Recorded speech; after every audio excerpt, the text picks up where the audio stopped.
He did. National Security spokesman John Kirby called Netanyahu's complaint as much vexing and disappointing as it was incorrect. My tinfoil hat conspiracy is that America has known that Israel has a lot of appetite to invade Lebanon and is refusing to send the 2,000-pound munitions because Israel will absolutely use them, not in Gaza, but instead in Lebanon. That's my tinfoil hat conspiracy. Now it is time for the Al Jazeera doc. Where is it? The Night Won't End, Biden's War on Gaza, a Fault Lines documentary. You're not wrong about your tinfoil theory. We're also diverting arms from Israel towards Ukraine as well. As far as I understand, and I might be completely wrong on this, but I don't think they're sending any more 2,000-pound bombs. They are sending bombs still, of course, just not 2,000-pound bombs.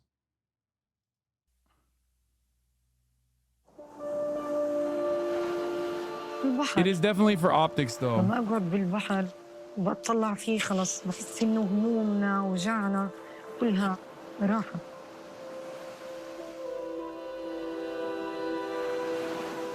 البحر كان هو الوجهة اللي برتاح فيها لما أقعد وأشوفها.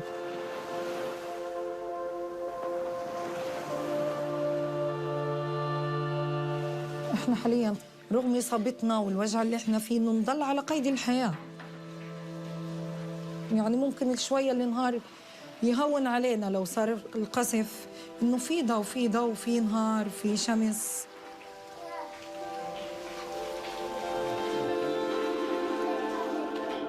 بيجي الليل طبعاً بالقلق وبالخوف وبالرعب لأنه الليل بيعني لنا الخوف.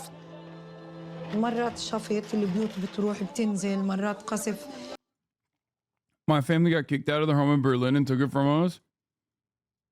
I still have the keys. You don't see me going back to Berlin demanding my home back. Dude, that's awesome that you literally admitted Israel is doing Holocaust shit to the Palestinians. That is so insane.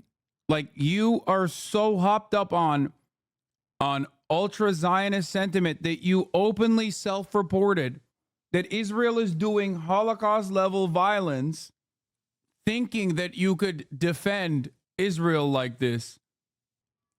I feel bad about this. Oh, I'm sure you do. Yeah, bold strategy to use the Nazis did it, so we do it too. بال16 فدائما أنا أولادي عن نفسي أطفالي عايشين بالرعب وبالخوف. دائما يا ماما إيش بده يصير فينا كيف بدنا نضلنا طيبين. Bilal Salem and her family have been trying to survive Israel's war on Gaza for months. After Hamas's attack on October 7th, when nearly 1,200 people were killed and more than 200 were taken captive, the Israeli government launched an unrelenting war. The destruction and civilian death toll in so short a time has been like nothing the world has seen in decades. The number of victims, the collective punishment, the denial of humanitarian assistance very early on, those violations of humanitarian law, the violations of the right to life, all the instruments that we've established in 1948 so far have proven to be, frankly, useless. We are really as close to the abyss as we have ever been. ويعني والله ما بنام طول الليل بضلنا افكر فيهم بطلع على الصور بضلنا اعيط عليهم بنات صغار عمرهم يعني 6 سنين وبنت عمرها 8 سنين من دون ام ايه يعني ايه بكره ايش هالبنت من دون ام ايه يعني كل ما تقول له ماما وين ماما. And despite the massive loss of life and numerous allegations from human rights groups of violations of international law, the United States, Israel's main ally, never wavered in its support. I think the US has actual knowledge that war crimes are being committed. Of course we do. They are in the newspapers and on the television every day. And we certainly have other means of knowing what is happening in Gaza. And yet we continue to provide the arms that enable these. So inherently we are complicit. Among Gaza's more than 2 million people, no family has been spared the impact of this war. To understand that struggle, we worked with journalists in Gaza to hear the stories of 3 families about their devastating losses and what it's been like trying to survive. يعني بالذات الليل لما يجي برضاش يخلص يعني حتى تصحى في الليل طول الليل بتكون صاحي بتقول بدهش يطلع الصبح بدهش يطلع الصبح. إياد لما بصحى بالليل بحط راسه تحت راسي بخبي وجهه عن الليل، بقول لي خلصش الليل، بدوش يخلص الليل، مش راضي يخلص الليل. الليل طويل، الليل مرعب، الليل يعني خوف، الليل يعني انك تذكر هند.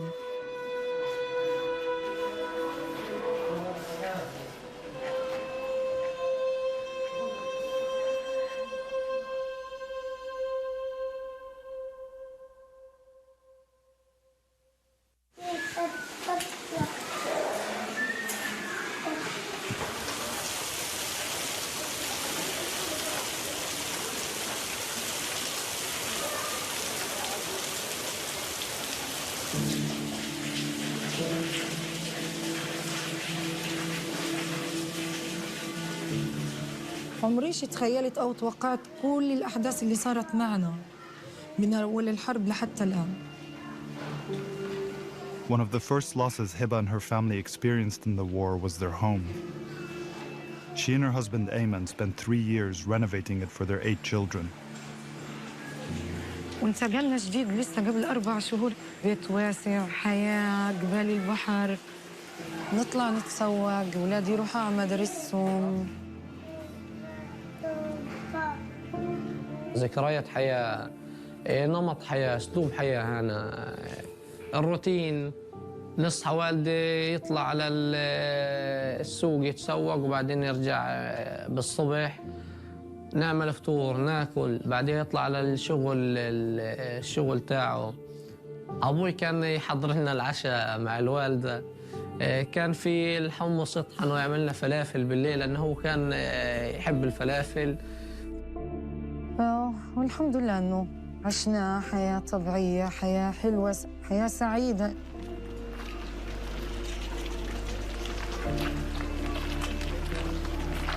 يعني إحنا كنا مثلا لو كنا نحكي دائما على سبيل المثال بده يصير حرب، كنا نحكي تصير تصعيد على أسبوع، 10 أيام بالكتير، انطارت مش حتعدي الشهر. والله ما رضينا نطلع من البيت. When their neighborhood in northern Gaza was bombed, they were forced to flee their home in search of safety. They came to stay with relatives in this building, not far from their home.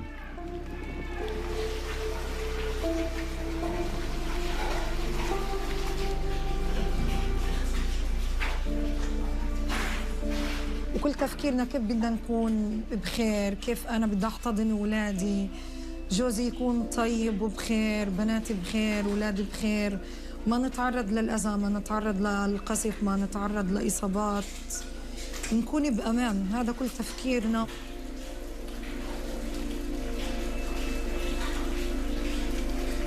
نسمع عن نشر الإخبارية على أمل إنه يكون في هدنة وقف إطلاق نار، وإحنا كنا محاصرين طبعا. Westerners thinking Al Jazeera is an ally. I can't. A lot of bad things in Qatar. Ask why they deleted an article accusing the UAE of funding a war in Sudan, man. I don't know why they deleted an article. Al Jazeera thriving on Palestinian suffering. I've long maintained the position that Al Jazeera, just like every other state propagandist, is going to absolutely, first and foremost, reflect the interests of their the interests of their own state. When it comes down to it, though, they are one of the most reliable sources of news and information in Palestine in general. If you think that they're just doing it simply for clout, I don't know what to tell you. They've had more journalists killed than any other fucking news outlet. I guess that is also for clout. They've had their offices raided and have been completely banned inside of Israel. I guess they were doing that for clout. I've never met a Palestinian that shits on Al Jazeera, by the way. Like, literally never in my whole fucking life. Qatar is basically seen as like neutral territory, allowed to exist in the way that it is, because, you know, it still obviously cooperates and collaborates with the American government. but it's basically one of the only places where you can even have a conversation with fucking Palestinian envoys or Hamas envoys in general. If it didn't, like, what would the Palestinian people have? Not exactly the biggest fan of Qatar in general, but like, what the fuck would they have if it wasn't for Al Jazeera or Qatar in general? From Shireen Abu Akleh all the way to hundreds of journalists that have been slain by the state of Israel, many of which literally either at some point worked for Al Jazeera or were working for Al Jazeera. I've never met a Palestinian person that shits on Al Jazeera. Never. That's crazy. Unless it's like the son of Hamas guy. كان رعب الليل رعب بشكل لا يوصف يعني حتى واحنا نايمين ما ننامش مرتاحين. ننام غفوة زي ما بيحكوها مش إنه نوم كامل كمان يعني لا سمح الله صار فينا شيء نقدر نعمل يعني. Their worst fears came true early in the morning of December 11th, when a massive airstrike hit their building. Al Jazeera's cameras captured the aftermath. يعني استهدفت قوات الاحتلال صبيحة هذا اليوم منزل عائلة سالم منزل يكتظ السكان في حي الشيخ رضوان في مدينة غزة. Like thousands of other buildings in Gaza, it was completely destroyed and hollowed out. Family homes turned to ash and rubble. ما لحقوش يصفوا الناس. ما سمعنا إلا صوت الانفجار دب هزز المنطقة تهزز زي ما أنت شايف كيف. كله سلاح. Heba, her husband and children were injured but survived. However, according to witnesses, more than 100 people were killed. وكتير فقدنا من العائلة وأولاد عم جوزي بنت عمته كتير فقدنا من العائلة. اتصابنا بناتي تنتين صبايا تصابوا إصابات خطيرة على أساس إنهم أصلاً لما طلعوا شهداء. وابني تصاب بطل يشوف بعيونه وإحنا تصابنا كلنا بوجع في ألم. ما عرفنا وين أصلاً بدنا نروح بحالنا أو لمين نلجأ. مين اللي بده يسعفنا ومين اللي بده ياخدنا. اخوتي المصابين اقدر الاقي مكان يقويهم كمان لانه في من اخوتي ما بيقدروا يتحركوا يعني البيت كان غير صالح للسكن.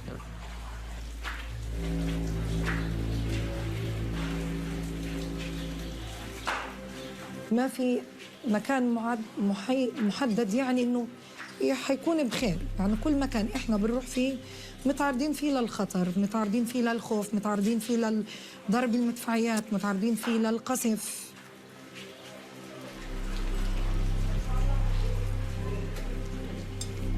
"102 names we found were killed in one moment, effectively.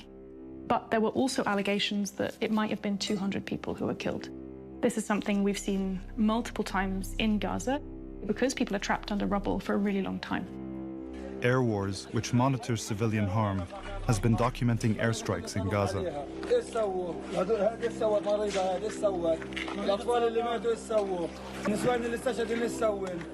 We asked them to examine the December 11th attack. And what happened in this strike was you had an attack on several different buildings. So when you go through our kind of investigation, you'll see that we split out all of the members of the family by which home they were in order to understand really the scale of devastation. هنا ينتشل أهالي الشهداء وهم أشلاء مقطعة. Do you know how many children were killed in the attack? So we estimated 50 at least. And how common was this type of attack that you investigated on December 11th? I would say this is one of so many. وأمي وأخويا وأختي ولادي اثنين ماليش غيرهم ولادي اثنين كمان راحوا. أنا أولادي ابني وابني ومرتي وبنتي وبنتي. هذا طفل لا يبلغ عمره أيام مولود في الحرب. هذا الطفل إيش سوى؟ We have documented time and time again almost 100 people being killed in a single strike. This is the conflict where we have counted more children killed in a single strike than we have in any other conflict, multiple times. كل أحفادي نسوانهم وأولادهم وجزانهم. نسعى نخبر زي هيك مجزرة. وين الدول وين العالم تقف معانا تشوف كيف نسوان وبنات وأولاد وكلهم في دين. وين كنتوا بتتفرجوا علينا؟ When we all look back and when we finished counting, I think we're going to see it as a typical case rather than the exception.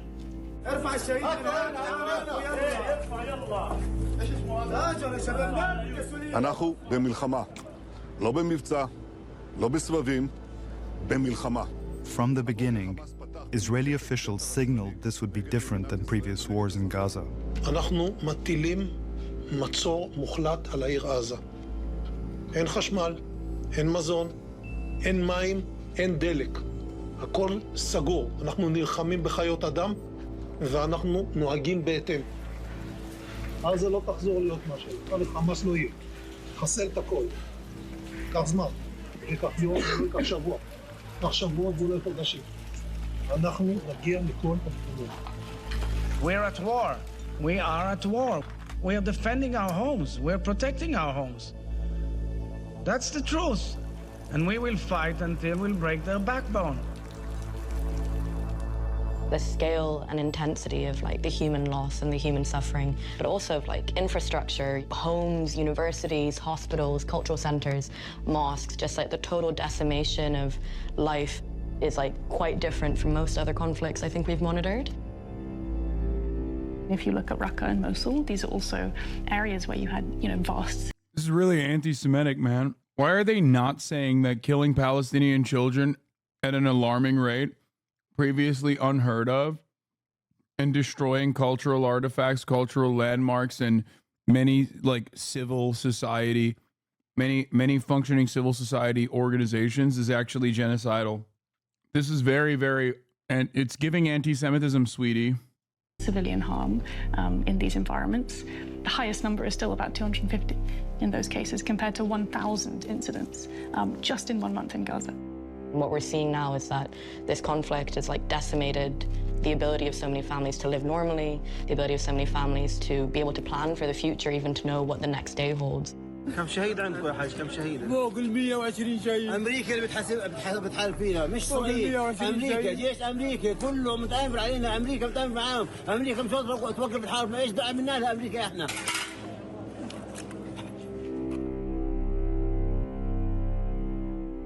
I want to say to the world and to terrorists everywhere that the United States stands with Israel.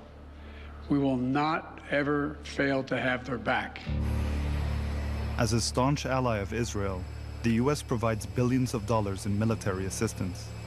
And from the beginning of the war, the Biden administration made their unwavering support of Israel clear, regardless of the quickly rising civilian toll or the lack of any clear military plan. This is war. It is combat. It is bloody. It is ugly. And it's going to be messy. You said you've asked them tough questions, but has the U.S. set or discussed any possible red lines? No.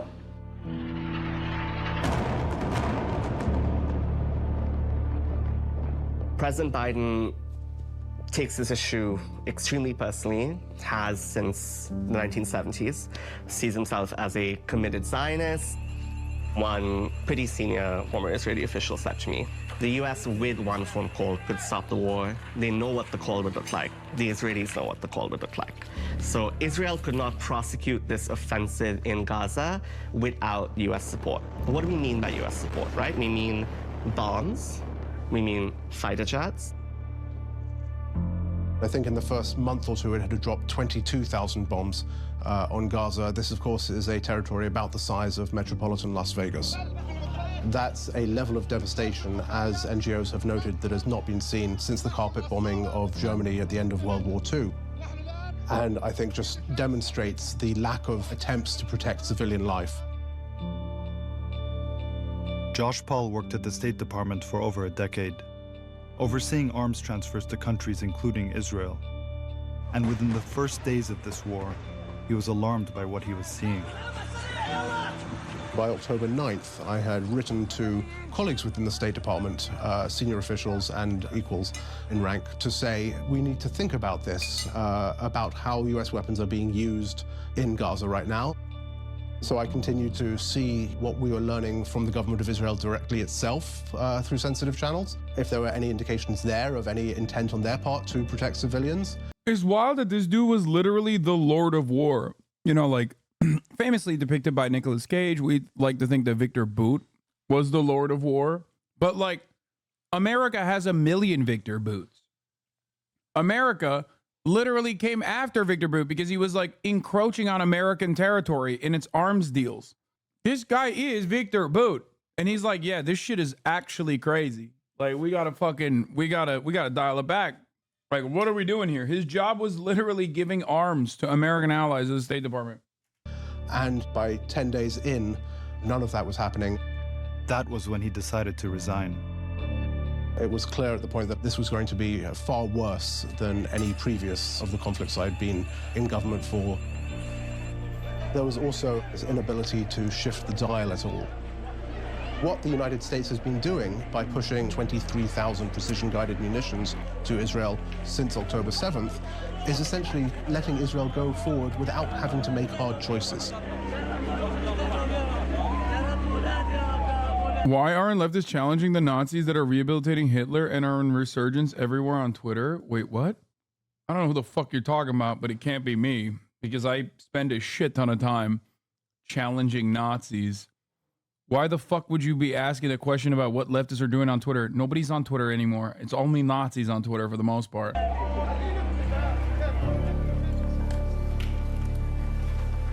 Will those in favor of the draft resolution... On the same day Josh Paul resigned, when the death toll had approached nearly 3,500 people in just 11 days, Those against?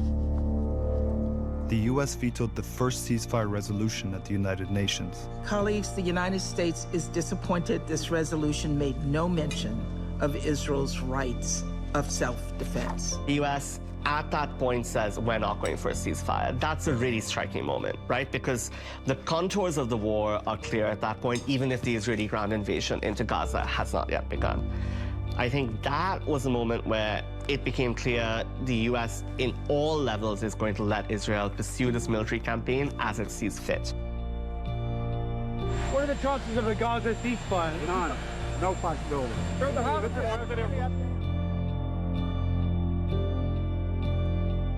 Quienes estén a favor del proyecto de resolución, sírvanse levantar By la mano. December, the U.S. vetoed yet another ceasefire resolution at the UN. En contra. By then, more than 17,000 Palestinians had been killed. And that same month, the Biden administration bypassed Congress twice to transfer more weapons to Israel, a move they defended in the media, even as civilian casualties continued to climb. We want to make sure that Israel has what it needs to defend itself against Hamas. This drew more scrutiny on the use of U.S. weapons and whether or not international law had been broken, particularly when it came to proportionality, meaning that there shouldn't be excessive civilian harm in military attacks, like in this strike on the Jabalia refugee camp in October, where Israel says they were targeting a single Hamas commander, but more than 100 civilians were killed. There are reasons to be concerned that Israel may have a very expansive definition of military. I'll be honest, after all of this, I think like maybe there might have been still chatters on the margins who would run along with the narrative of like, oh, Hasan, you sure always have a lot of smoke for America. Why do you always say America bad? You make it seem like America is the only form of evil on the planet. No, there are many other evils on the planet. It's just America happens to be the greatest of all the evils. I wonder if those who long maintain the position that I have no like valid convictions, no real moral compass guiding my opinions, except just like some kind of reactionary campist attitude towards America out of some, I don't know, allegiance to an anti-American sentiment, possibly because of my Islamist fundamentalist origin or whatever the fuck they believe. I wonder if any of those guys came back in here and were like, okay, maybe you were right about this America shit. Advantage, which would allow for, in turn, a great deal of civilian harm. Dropping a 1-ton bomb on a house because there's a single Hamas fighter there, knowing you'll kill his extended family and destroy the entire neighborhood, would likely be excessive and be prohibited by the law of war.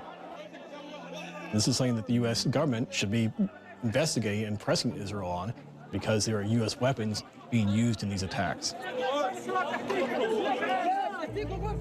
In the case of the December 11th airstrike that killed over 100 people, it's unclear how many, if any, Hamas fighters were killed. ما ذنب المواطنين ولا ذنبهم يا ذنب الشعب اللي عندنا هاي الضرب شغال والدنيا شغال كم بحارب دولة يا راجل. Or in this attack in February, when a prominent human rights lawyer, her father who was a doctor, and most of their immediate family were all killed. The Israeli military did not respond to our request for an interview or our questions about either attack. Attacks like this raise questions not just about proportionality, but another key part of international law: targeting and indiscriminate bombing. At best, the Israeli authorities are not taking the precautions they are supposed to take. At worst, they are intending to kill Palestinians, men, women, and children, unrelated to Hamas or any other military target. Since the war began, Amnesty International has investigated a number of Israeli airstrikes in Gaza, in which they found no legitimate military targets, only civilians. We have documented the use of US weapons in the obliteration of civilians' families. That was demonstrated by Amnesty International already in several October strikes, and we have again demonstrated that US-made weapons were used against civilians in January in Rafah. There was no evidence of military targets, and yet the United States and others have continued to sell or transfer weapons to Israel. Those weapons have been used to commit crimes under international law. The magnitude of those violations, the number of violations, the scale of the violations is unprecedented.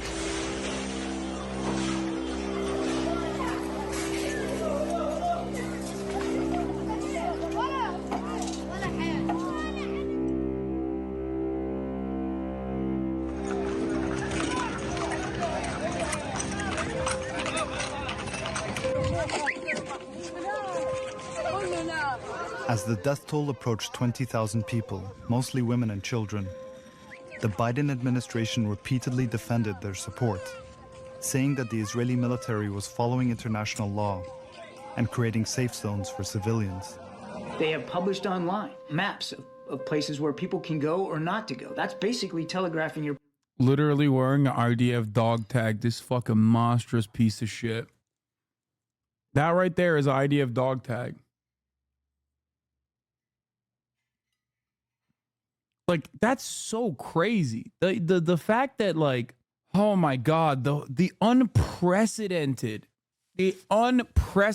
amount of support that we offer Israel, the unconditional support that we offer to Israel, but also like the careless way in which we in the United States of America, like our government officials, so obviously just like showcase that undying loyalty is wild. FU, Israel is independent, US is just allied. Oh yeah? If that's the case, why am I paying for your defenses every year? Why am I paying so that you can, I don't know, do whatever the fuck you want in the region? If it's so goddamn independent, why am I paying for everything? If it's so fucking aligned, but like it's just an ally simply, then let's shut off the money faucet, bitch. See how it works. That's what I'm saying. Why are we sending money to Palestinians also? The real question you should be asking is, why did the Israeli government tell the Trump administration not to defund all of the Palestinian groups that Donald Trump actively sought to defund, including UNRWA? A good question to ask. Perhaps it's because everybody understands, at least professional people understand, that the maintenance of the apartheid also needs to continue allowing those people to survive so that they don't recognize that they're being starved to a degree where they actually rise up and do October 7, for example. Punches. And there's very few modern militaries in the world that would do that. I don't know that we would do that. To put a map out there and say, hey, here's where you can go where it's safe, and here's where you shouldn't go because we might be striking there. By the end of the year, more than 800,000 people had crowded into the southernmost city of Rafah, following Israeli orders to go to designated safe zones.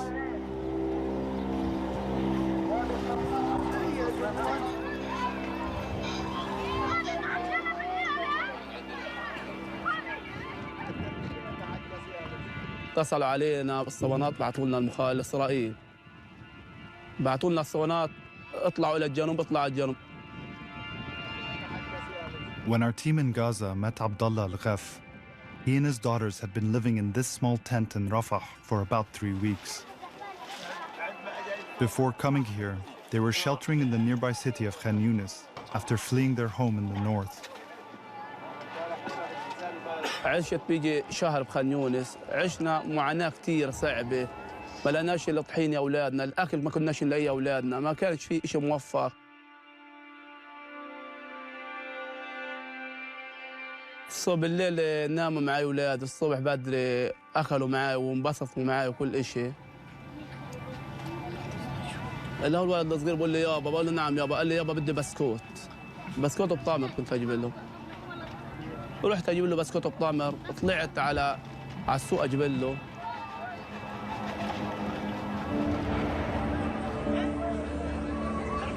Not long after he left to buy biscuits for his 2-year-old son Firas, there was an attack on the building where they were staying. Abdullah's daughters can be seen here in this video from the Red Crescent. أنا كنت قريب الشظايا طاروا علي، الشظايا صاروا يطيروا، أنا من حب ما بقول لك سمعت الهواء ربنا حسيت قلت يا رب استر أولادي، يا رب استر أولادي. His wife Miriam was one of at least 11 people killed in the attack, along with Firas.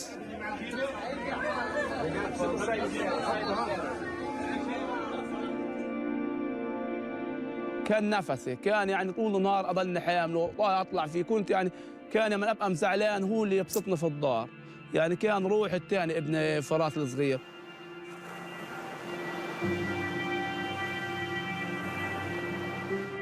And the alliance of both nations, but it's likely to continue to grow with Hezbollah's current military action. It's not different from proxy states.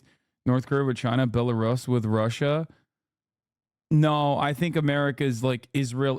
Okay, first of all, do you notice something interesting here with respect to China and North Korea and Belarus with Russia?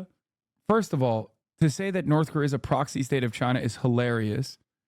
I mean, that would objectively be a better scenario for North Korea. But secondly, notice something at least geographically significant about the two circumstances that you mentioned. Think about that. It's Belarus, sorry. Maybe this will help you understand it a little bit better. But those are countries that are next to one another. And in the case of Belarus, obviously, have far longer history than America and a settler colonial project that we took over from the English that has been around since 1948.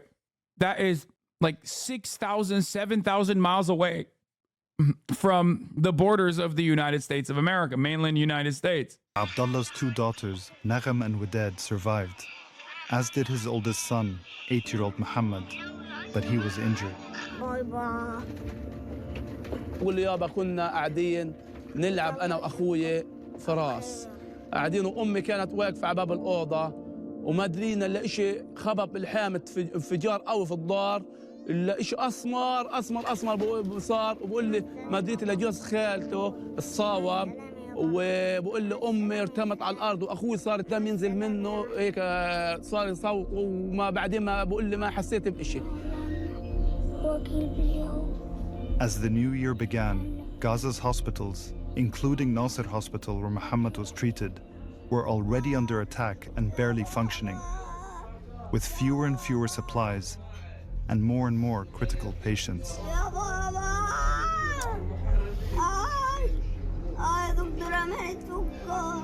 25 يوم قاعد يعيط بده ابره بده دواء، يا دكتور يا دكتور، طول النهار اروح الدكاتره اتدخلهم، وايش الفائده؟ فيش بالمستشفى دواء له. والله بيجعني كبر معي دخلك من الد واختك وتروح وبسيك ان شاء الله بدي اروح لغا. طيب حبيبي. Unable to get the treatment Muhammad needed in Gaza, Abdullah was finally able to get permission for his son to be evacuated to Egypt. But by then, it was too late.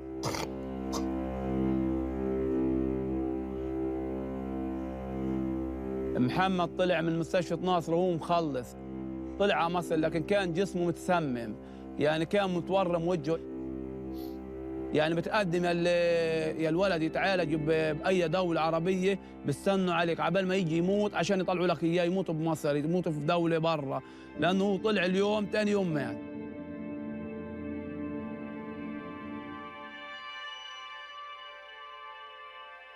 اليوم فيش عندهم ولا في نتف أمان، ما هي نحن في الجنوب بضربوا. 2023-10-8 Israeli Twitch chatter. Now that they've kidnapped some kids, the average age there is less than 18. Okay. I will never forget seeing this chat message as I was first hearing about 10-7.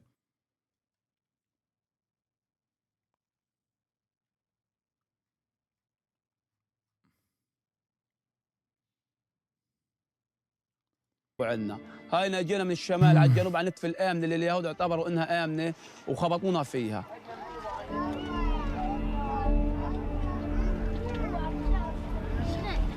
Attacks in the south, like the one that killed Abdullah's wife and sons, continued as more people fled, looking for safety. You can see here the blue areas are the areas that people were told to evacuate to. This is Rafah, which is the southernmost part of the Gaza Strip. As part of their monitoring of the war, Airwars found that areas designated as safe zones were frequently bombed. I think we have 200 incidents in these safe zones from December to March. People were told these areas were safe, and they had to make very difficult decisions about whether or not they could trust that guidance. What we saw time and time again was that these areas continued to have allegations of civilians that were being harmed or injured because they'd moved there or because they already lived there. Those allegations didn't stop just because an area was designated as safe or seen as safe. Those allegations continued. So as the bombing increased, it also increased in the south where civilians were told to go to? Yeah, absolutely, I think. It's kind of hard to believe that. Real question is, why is he filming him? I don't know if you noticed this, but this is a question that I'm not saying this chatter is operating on this boundary, but like this is a question that like pro-Israeli people say all the time, cynically. I don't think this person is saying it cynically. Okay, maybe he's genuinely confused. So let me give you the reasoning. It's because nobody fucking sees the humanity of Palestinians. Nobody even until social media, until this last Israeli incursion, ever saw the true extent of Israel's violence. So Palestinians literally are always fucking filming immediately in the aftermath, during a bombing campaign, after a bombing campaign, because there's no other way to prove it. They all recognize that Western media is not going to fucking show the truth, that Western media is not going to accurately assess what is going on the ground, that Western media will rarely ever even talk about Palestinian violence unless they have, and they did this, by the way, in the beginning. If you remember, the only time you saw any fucking footage of Gaza was when it got through Israeli censors. CNN's Oren Lieberman entered Gaza with the Israel Defense Forces to see the tunnel shaft near Al-Shifa and what lies beneath. CNN reported from Gaza under IDF escort at all times. As a condition for journalists to join this embed, media outlets had to submit footage filmed in Gaza to the Israeli military for review. CNN retained editorial control over the final report. And here is Oren's report. The Israeli military censors. The only time you ever saw violence was when there was a fucking Israeli IDF brigadier, rear admiral, general, whatever the fuck, sitting next to Jake Tapper, contextualizing why that violence had to happen. That's the reason why they're documenting their own genocide, because no one else can do it. International organizations can't go in there, because Israel will kill them. Israel has killed their own allies. Israel's killed their own fucking soldiers. Israel's killed their own hostages. Of course, Israel kills everyone. The entirety of the Gaza Strip is basically one Detroit-sized kill zone. I chatted about this recently with some coworkers, and I thought I was spewing spewing conspiracy theories, and that interaction you inspired me to read manufacturing consent. Like, think about it. Where is the Israeli-backed ceasefire proposal? Why hasn't it actually been finalized? Think about that. Joe Biden said it was the Israelis' own proposal, and yet all we saw from Israel was that, like, fuck that proposal. That proposal is a lie. We don't want to do that proposal. We just want to do the first phase of the proposal where we take the hostages out, and then we continue killing Palestinians at whichever clip we choose to kill Palestinians with. That there's any pocket or any part of Gaza that is safe for civilians to either move to or be in. At the end of 2023, when the Al-Ghaf family was attacked in the south, more than 21,000 Palestinians had been killed. And more journalists and aid workers had been killed in Gaza than in any other conflict of the past few decades. I'm a firm believer that if mainstream media covered what Israel is doing with critical terms, maybe not to the degree that I, engage in criticisms of Israel, but like if they offered it, if they covered Israel like Ukraine, if they covered what is going on in Gaza like Ukraine, 99.9% of the American population would be on board with dismantling the Israeli state piece by piece. 99.9. Like, there would literally be more support for Gaza than there is for Ukraine, despite the fact that Ukrainians are white and Israel is our ally and Russia is our enemy. By then, the Israeli government had also continued to restrict humanitarian aid, and starvation had begun to spread in the north. The US administration continued with their support. As Israel's campaign moves to a lower intensity phase in northern Gaza, and as the IDF scales down its forces there, we agreed today on a plan for the UN to carry out an assessment mission. Yeah, that is true. What's his face? Yair Lapid said this. If the media is objective, it serves Hamas. Are you missing the Islamophobia? No, dude, I'm telling you, the amount of bloodshed and the amount of death caused by what Americans still view as like an ally and not a part of the American security apparatus, but a foreign nation nonetheless. I mean, sure, the evangelicals wouldn't be on board with it, so 99.9% is like actually crazy, but there would be more support because of the atrocities, because of how unimaginable the violence is, and because of the percentage of the civilian population that's been ruthlessly slaughtered, and the demographics of said civilian population, because Gaza is 50% children before October 7. Yeah, you would see numbers closer to what you see with the under 35 demographic, who are primarily getting their news from independent outlets like this one, and independent outlets like and independent journalists, and also social media. It will determine what needs to be done to allow displaced Palestinians to return safely to homes in the north. Despite US words, by the new year, the north was still dangerous for civilians.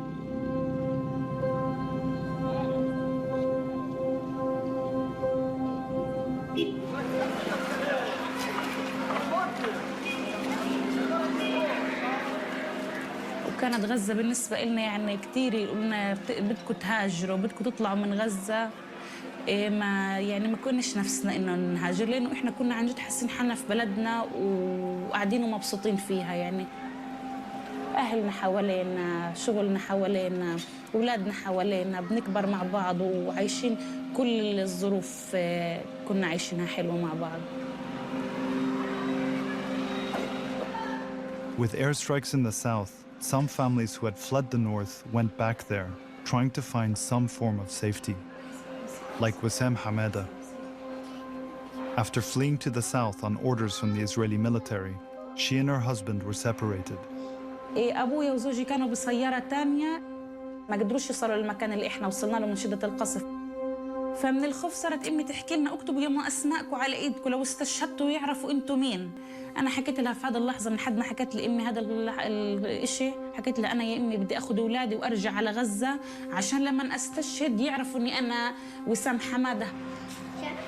She came back to the north with her 2 children, Iyad and her 6-year-old daughter, Hind. They stayed with relatives, including Hind's 15-year-old cousin, Layan. كانت تحكي لها لا انا بدي اطلع جراحه، انا بدي احكم اكثر منك يا هنود. بتقول لها طب انت كوني طبيبه جراحه وانا طبيبه اسنان ونفتح عياده مع بعض. But in the north, safety was impossible to find. Late on January 28th, there were heavy attacks by Israeli forces in Gaza City, near where Wissam and her children were staying with relatives. أمامنا أحزمة نارية بشكل مرعب جدا لدرجة النار تخش على البيت اللي إحنا فيه. حاولنا نتوسط المنزل وبطلع في هنود بحكي لها يا هنود تعالي نامي عندي.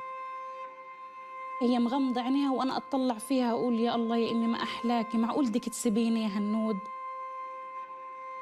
The next day, the family decided to leave once again in search of safety. It was cold and raining hard. Wissam's uncle Bashar left with his wife and children, including Layan. Hind went too. حكى أنا بدي أخذ أولادي وأولاد بنت أخويا أحطهم في السيارة ونتوجه لمنطقة أبعد من المنطقة فيها وبدي أرجع أخذكم. فحطينا أولادي في السيارة، يد نط من السيارة بدوش يروح.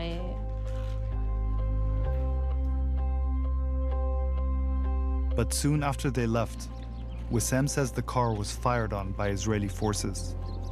في ناس تنادي في الشارع إسعاف.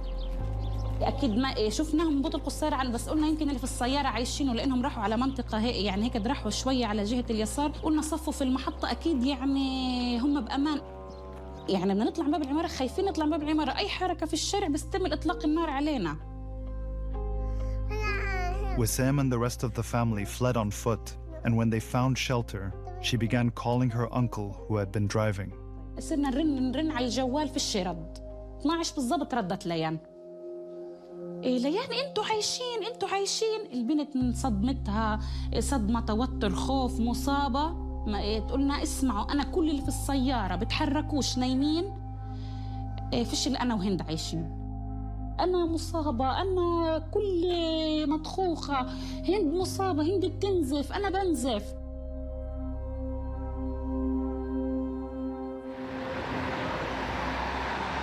Eventually, relatives were able to reach the Red Crescent in Ramallah to see if their team in Gaza could send an ambulance. وصلتنا مناشدة إنه في سيارة استهدفت عند كزية فارس في مدينة غزة. When Omar called, it was Layan who picked up. ألو مرحبا عمو. ألو مرحبا. الدبابة جنبي. انتوا متخبيين؟ في السيارة احنا جنبينا الدبابة. انتوا جوا السيارة؟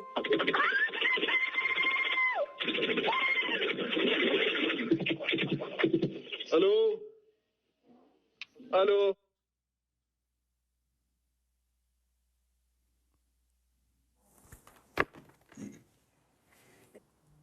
بنتي تموت معك على التليفون. أنا فصلت، يعني وصلت مرحلة إني أنا صار معي قط. يعني بالنسبة لي أنا مدرب مهيئ لهيك شيء، بس لما توصل لمرحلة طفل شوي هون المشاعر هيك بتفوت ببعض كلها صراحة. بعد ما رجعت رنيت على التليفون على نفس الرقم اللي ردت علي ليان عليه. ألو؟ هون اختلف الصوت علي. بسألها بحكي لها البنت اللي كانت تحكي معي وينها؟ هون حكت لي ماتت. هون أنا حكيت مع مين؟ مع هند. انت تخبي انت وين موجودة بالضبط؟ في السيارة. انت في السيارة قاعدة؟ طب تخبي تحت الكراسي، ما تبيني بالمرة. تمام. After a few minutes, Omar asked other colleagues to help and speak with Hind. الدبابة وين؟ الدبابة جنبكم؟ ما عم تتحرك ولا واقف؟ نزل حدا منها؟ لا بتتحرك. تتحرك؟ طيب هي بتتحرك جنب السيارة ولا هي جاي من ورا السيارة أو من قدام السيارة؟ من قدام السيارة. هي جاي عليكي من قدام السيارة الدبابة؟ نعم. قريب كتير؟ كتير. وعم تمشي؟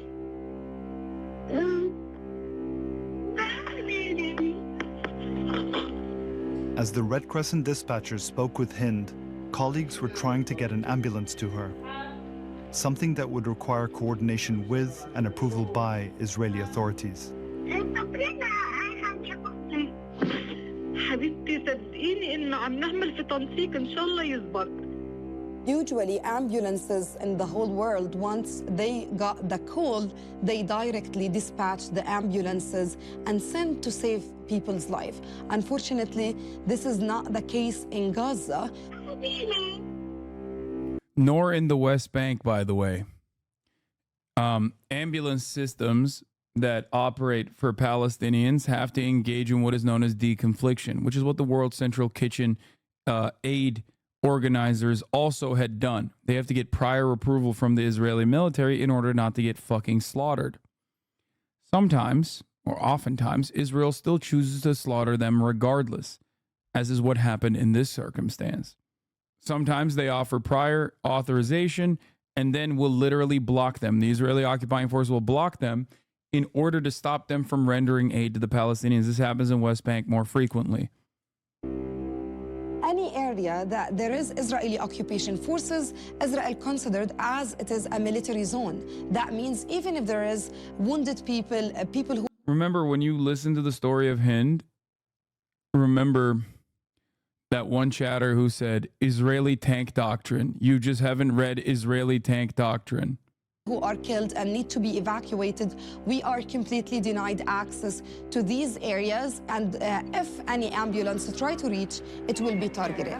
That's why, in order to be able to save Hind, we had to coordinate our safe access. While they waited for approval, the team continued to speak with Hind.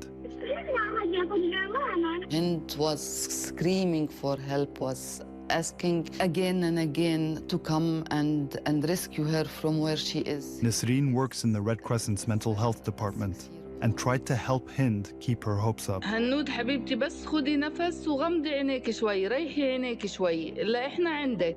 In the middle of the exercise, breathing exercise or imagination exercise, she will say, Nasreen, when are you coming to take me? And this has continued on and off all the time, trying to take her direction out of the car, out of the victims around her, out of her murdered family around her. The smell of the blood, can you imagine with me that a 6-year-old is afraid, is hungry, is thirsty, smells blood around her all the time. Dark is coming on soon, and only the phone is her hope. My voice, Rana's voice, Omar's voice, my colleagues, was her only hope. Eventually, the Red Crescent was able to connect Hind's mother onto the phone with them.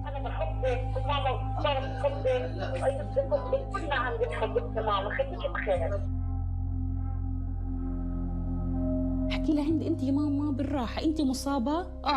انا مطخوخه في ايدي من فوق، وانا مطخوخه في ظهري، وانا مطخوخه في رجلي. يعني انت رجلك بتنزل دم، رجلي بتنزل دم، وايدي بتنزل دم، وظهري بنزل دم.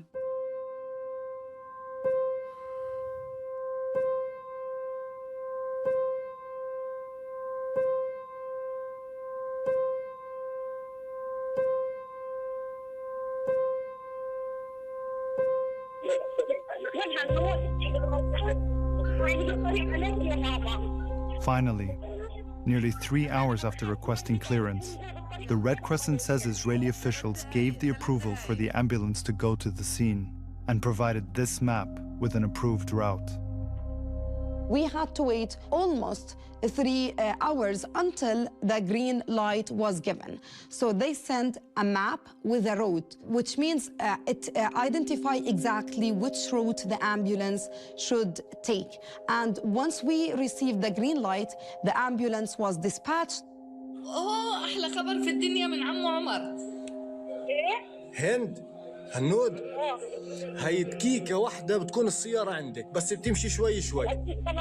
محطة فارس وين وصلت؟ The two paramedics who started driving to the scene were Ahmed al-Madhoun and Yousef Zeno. By the time they left, the sun had set. شايف السيارة أنت؟ مش شايف مشغل السرينة واللواح؟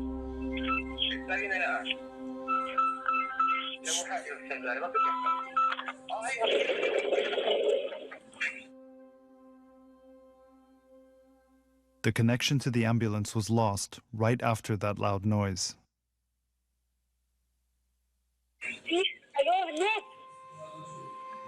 يا زينو. هند بخير؟ الحمد لله الحمد لله بخير هي بخير. They had to ask her, did you hear a bomb now? Did you hear anything around you? And she said, yes, yes, I heard it. Her yes means our colleagues who went to rescue her had died. The phone call with Hind continued, but her voice had started to grow fainter. في هذه اللحظة هنود كانت تقولها هنود ليش انت بتتكلميش؟ بتقولها بتكلمش بنزل من تمي دم. بتقولها مسحيه في ايدك وقولي لي كمان اذا بنزل كمان دم. بتقولها بديش اوسخ بلوزتي عشان ماما ما تتعبش. قلت لها معلش يا ماما امسحيه وانا بدي اغسل لك يا حبيبتي. قالت لي ماشي. بنت مسحت بكمها زي هيك واختفى الصوت. كانت الساعة 7 بالضبط. اختفى تماما الصوت.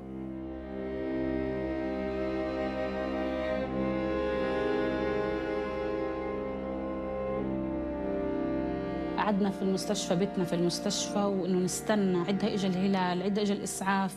يعني انا اطلع يعني في الليل كذا اسعاف اجى افتح السيارة اجى انطنط انه بدي بنتي تكون اللي في الاسعاف. ما اجاش الاسعاف.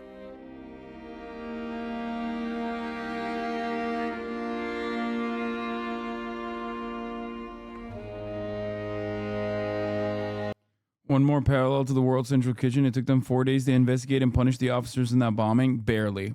Punishments, come on. I think they literally told two people. They didn't actually fucking punish people. They just pulled them off the front line.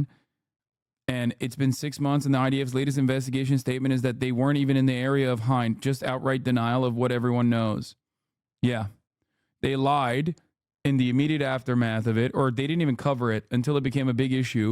Then they just basically said, no, it wasn't us. And then they investigated. By the way, the American government keeps getting asked about this particular assassination, this murder. And the American government keeps saying, we're looking into it. Israel is actually, we have all the confidence in the world that Israel is actually conducting a serious investigation into itself, into its misconduct. Yeah. Forensic investigation reveals Hind Rajab's car was hit with 355 bullets and finds it not plausible that the Israeli tank couldn't see children inside the car. As you guys know, this famous story comes to mind. IDF soldier sentenced to 20 days in prison for making hot dogs on Shabbat. IDF soldiers have been more seriously punished for working on a Saturday, which would not be kosher, and feeding IDF soldiers food that is technically not kosher because it was made on a Saturday. An Israeli airstrike near the Latin Church in Gaza today slaughtered Palestinian football player Ahmed Abu Al-Atta and his family. That was 9 hours ago. The stories that you are watching are simply ones that we have information on, or ones that like we have hyper focused on. But stories like his happens on a regular fucking basis. Every day, there are at least a dozen more stories like this one. And that has been happening over the course of the past 9 months. Yeah. Border checkpoint, you can see a car going through and ramming some of the police. Accidentally, a stray bullet found its way into the van. This was a 3-year-old that was murdered. This is a different story. Prem at The Intercept has asked, as of April 2nd, it had been 64 days since the Israeli forces killed 6-year-old Hind Rajab, her family, and medics sent to save her. I've asked the State Department repeatedly about this. Still no updated investigation, which, as I said here, shouldn't take that long if it was a priority. Since Israeli forces attacked Hind Rajab's family, killing her aunt, uncle, and cousins, leaving her trapped alone in her vehicle, we heard her pleas to the Red Crescent Society. 2 medics were sent, all to be blown up allegedly by Israeli forces. I wanted to ask about the status of the inquiry into this, just because it seems if the Israeli government, which seemingly does have a pretty sophisticated operation, is prioritizing this, they don't already know which soldiers to interview, for instance. They have Red Crescent calls, timestamps, the location, other Red Crescent staff to, question and rely on. Plenty of material to figure out who exactly to inquire with and to figure out who to hold accountable. So I want to first ask about the status of this investigation. Sure. So I think that question is appropriately directed to the government of Israel. I will say on behalf of the United States, we have made clear to them that we want that incident to be investigated. They have told us they are investigating it. It's our understanding that investigation is not yet complete. Should direct questions to them about where it stands, but we want to see it completed as soon as possible. And as I said from this podium several days ago, if accountability is appropriate, we want to see accountability put in place. I'm going to follow up to that before the second one. Was just similarly with regards to Al Jazeera cameraman Samir Abu Daka being left to bleed out, while Israeli forces reportedly stalled medics from reaching him. I know that previously you have said there's investigations into that. That was in April. The American government is still, as far as I understand, looking into it, or at least letting Israel look into it.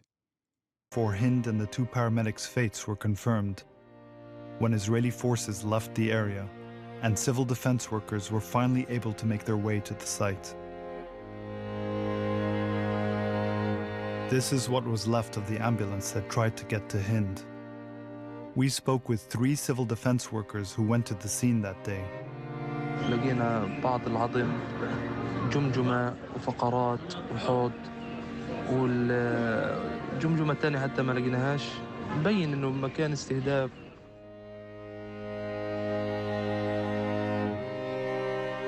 They're not even human. How can someone do this and be fucking human being this disgusting? They're not.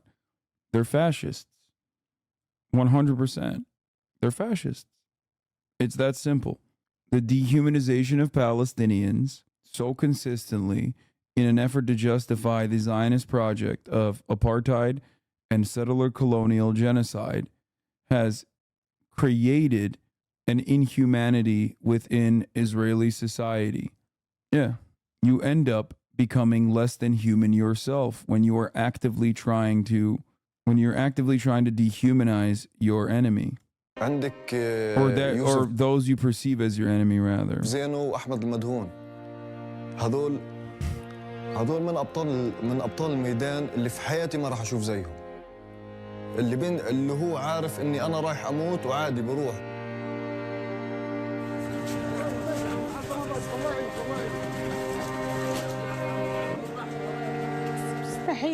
مستحيل حد يكون انحرق قد ما كنت أنا أسمع في صوتها وهي تحكي تعالوا خدوني مش قادرة أصل لبنتي. صعب كتير صعب والله أصعب شعور في العالم إني أسمع بنتي بتقول لي تعالي خديني ومش قادرة أوصل لها. يا حبيبتي يا ماما والله ما قدرت أوصل لك سامحيني يا حبيبتي.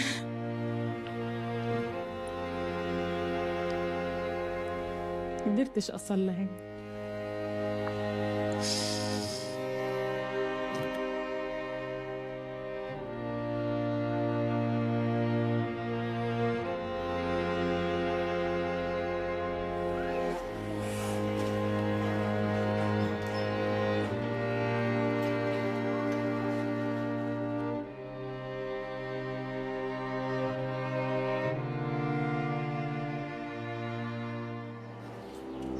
The Israeli military did not respond to our questions regarding the attack on Hind and her relatives, but in previous statements have said that their forces were not in the area that day.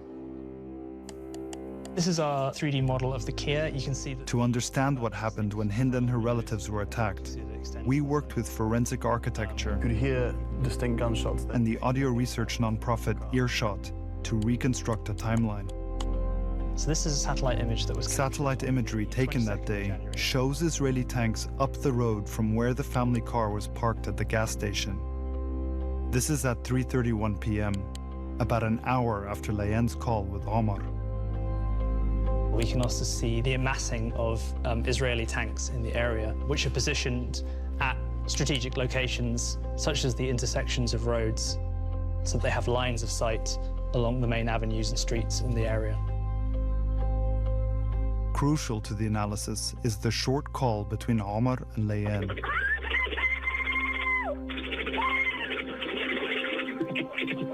We hear a total of 64 gunshots fired in just 6 seconds.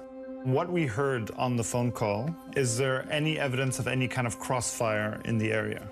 No, what we're hearing are 64 gunshots that are all similar in characteristics, similar in loudness.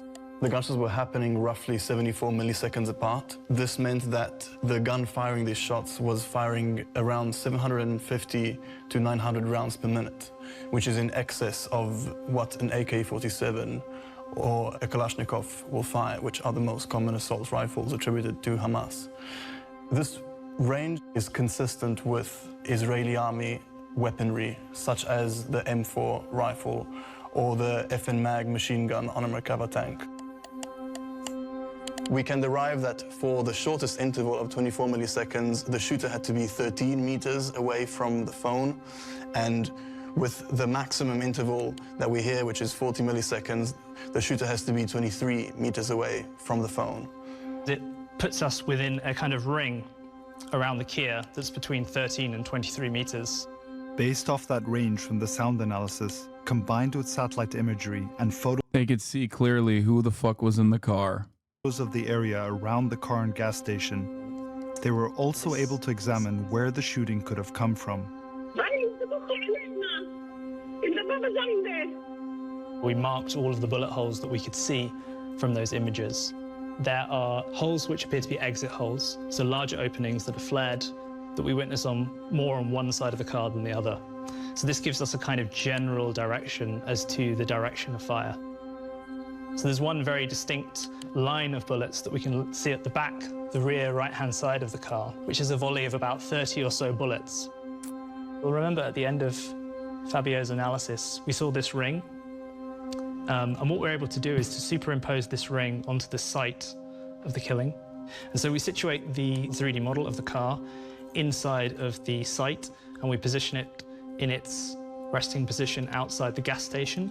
And we're also able to model the Merkava tank, and we're able to direct the weapons on the tank towards the car. And this is important because it allows us to... Basically, they're doing a way better investigation in the U.S. and Israel. Well, this investigation wouldn't be necessary if there was actual investigation from authorities, as in they know exactly down to the fucking name and birth date and residence of the person that was sitting in the fucking Merkava tank that they sent out there who slaughtered this family. It's their operation.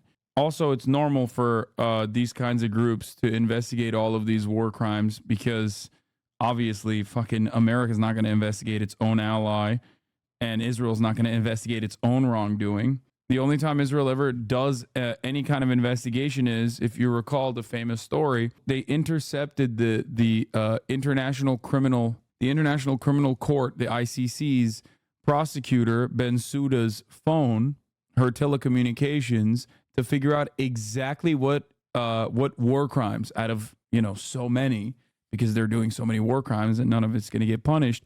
They literally intercepted her phone to see what war crimes charges might come down the line so they could actively go over there and act like they were investigating those. It's a real story.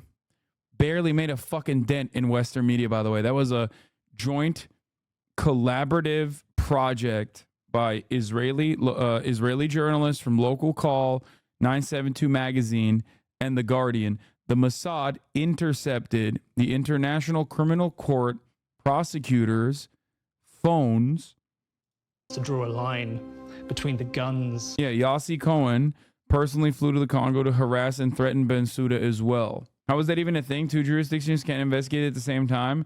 The idea is that even though, yes, there is this International Criminal Court, Western nations are democratic. Nations like the United States of America are democratic good nations, as in they prosecute themselves. So therefore, there's no need for a higher authority. This story specifically, the thing that I'm explaining to you, specifically shows that to be a shield for countries like Israel to defend themselves against any sort of legal scrutiny. We have complementarity. We are a democratic nation. We actually look after our own war crimes and investigate our own war crimes, and we punish our own war criminals. The entry holes that we see on the Kia. So based on positioning the tank in hundreds of places within that ring of 13 to 23 meters, we find that there's a position immediately to the south of the Kia, which appears to be the most likely position of the shooter for this recording. So from what you've assessed of the Israeli tank position, at that distance, is it likely the Israeli soldiers would have been able to see who was in the car? We think that it's very likely that they would have been able to see who was in the car, because we know that these tanks are fitted with optical equipment which allows them to see for many kilometers. So yeah, it seems very likely that whatever was going on in the car 13 meters away would have been easily visible. Footage taken by rescue workers and journalists on February 10th and 11th also showed at least 2 different fragments from 120mm artillery shells, including this one made in the US.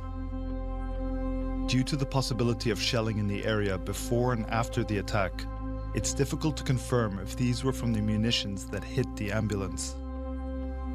But it appears to have been hit head-on, burning through the front and middle and pushing the vehicle back. So there's a likely scenario that the anti-tank missile went through the front of the ambulance and then exited through the back and then pushed the ambulance backwards, as indicated by the markings that we can see on the road.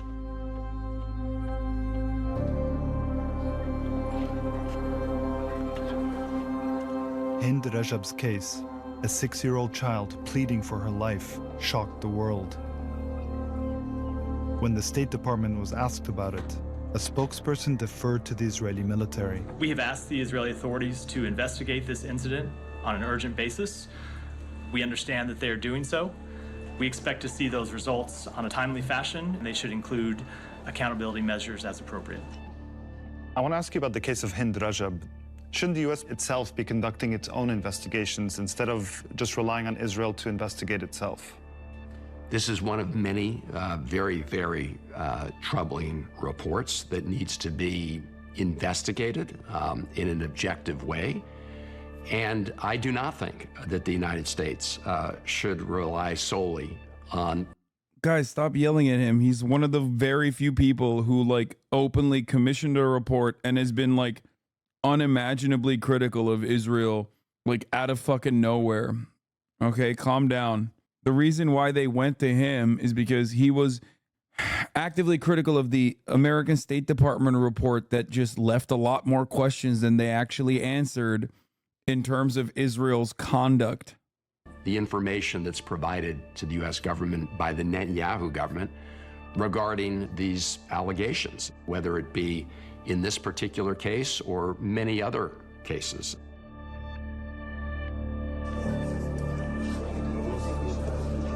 Under Biden's own arms transfer policy, the administration is supposed to ensure that its weapons are used in accordance with international law.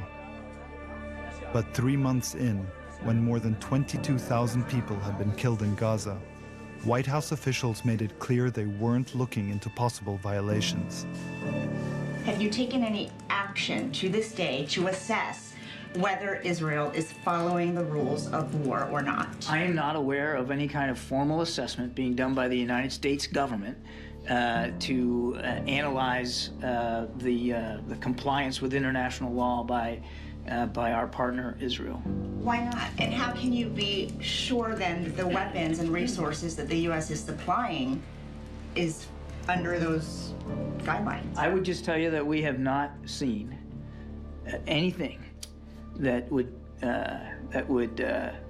convince us that we need to take a different approach in terms of trying to help Israel defend itself.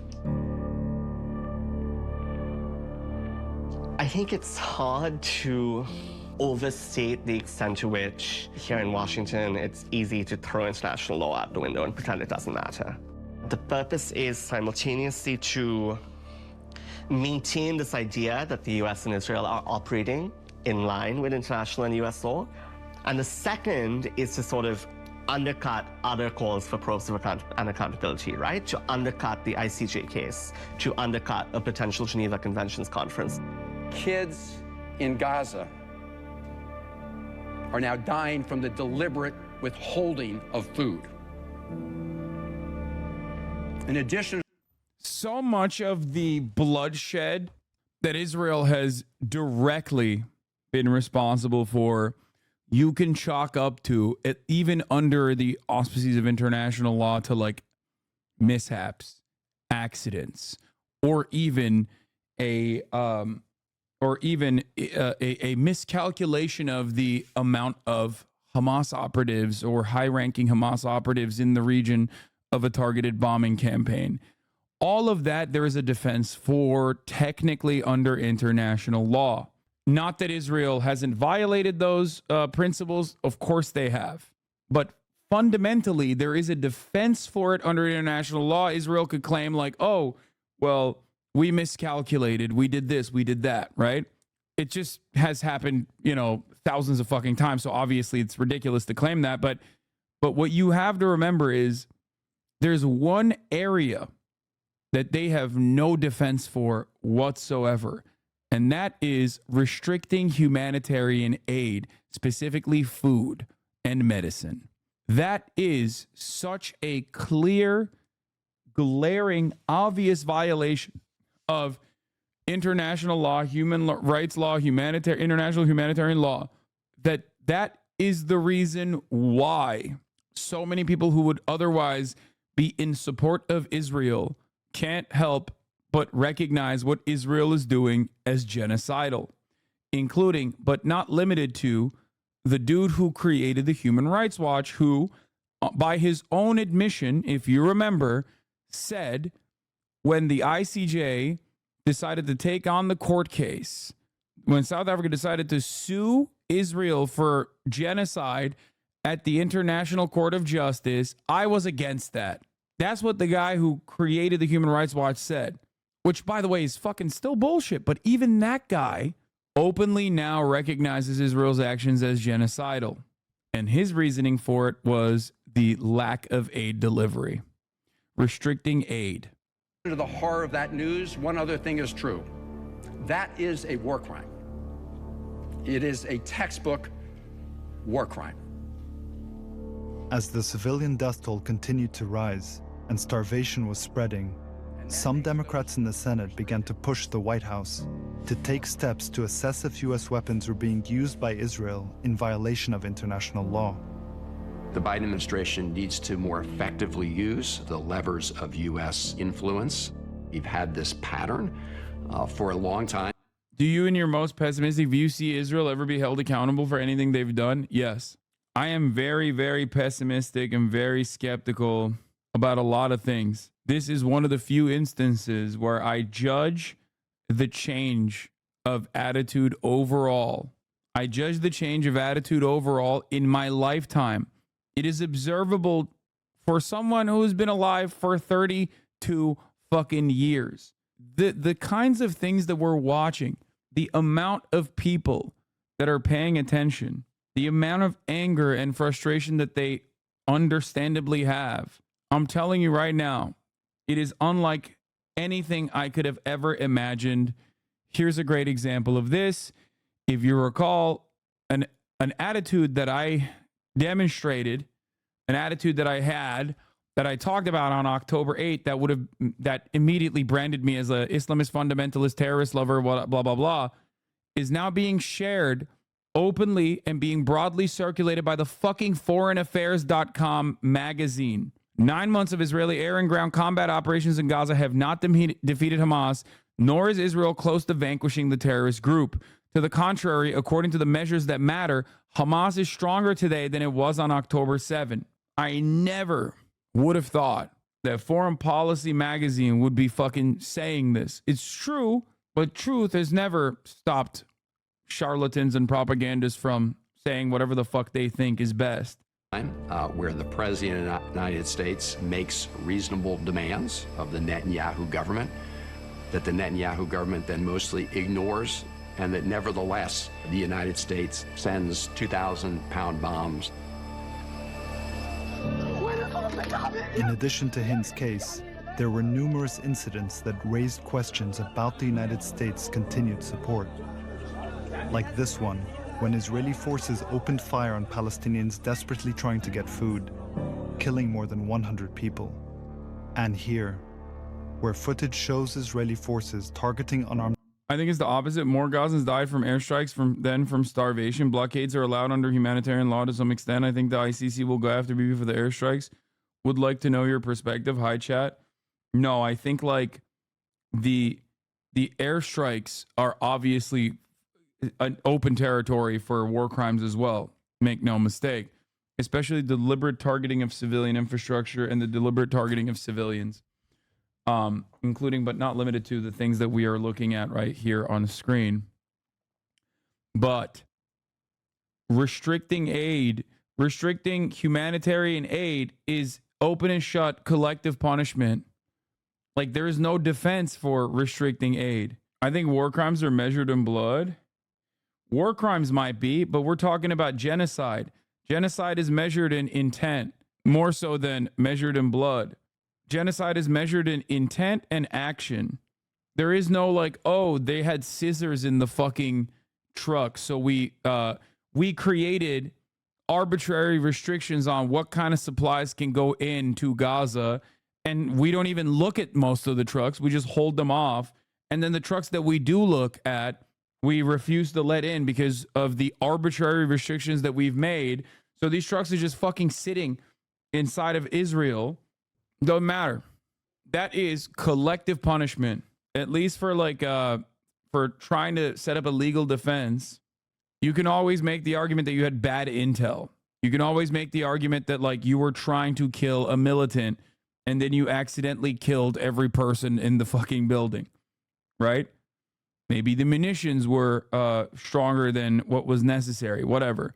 Not to say that this is actually a good retaliation or a good legal defense. I'm just simply saying that there is like a defense for it. There is no defense for refusing to render aid, refusing when you say we are not going to fucking give them food because they're human animals, and then you literally follow up on that. That's it. It's genocide. You're doing genocide. Civilians in Khan Yunis. Despite seeing attacks like this, by April, it was not clear how thoroughly the administration was assessing possible violations of international law. We continue to look at incidents as they occur. The State Department has a process in place. And to date, as you and I are speaking, they have not found any incidents where the Israelis have violated international humanitarian law. They know that those weapons are used in the commission of war crimes, including the deliberate targeting of civilians. It also doesn't get talked about often, but Israel had a special ops team go into a hospital and shoot people in their beds. Yeah, that was in the West Bank, by the way. That wasn't even in fucking Gaza. That was literally in the West Bank. Amnesty has provided evidence that the US administration has not rejected and has not denied. What are we to conclude from the US position here? That they tolerate the... Cutting off food and water isn't a genocidal act, especially given that they really haven't cut off food. There are problems getting aid into areas in Gaza, but it's not because Israel has a policy of cutting off food. Israel absolutely has a policy of cutting off food. Defense Minister Yoav Gallant quite literally said Israel is cutting off food. Also, you conveniently didn't say cutting off water now when mentioning what Israel hasn't really cut off.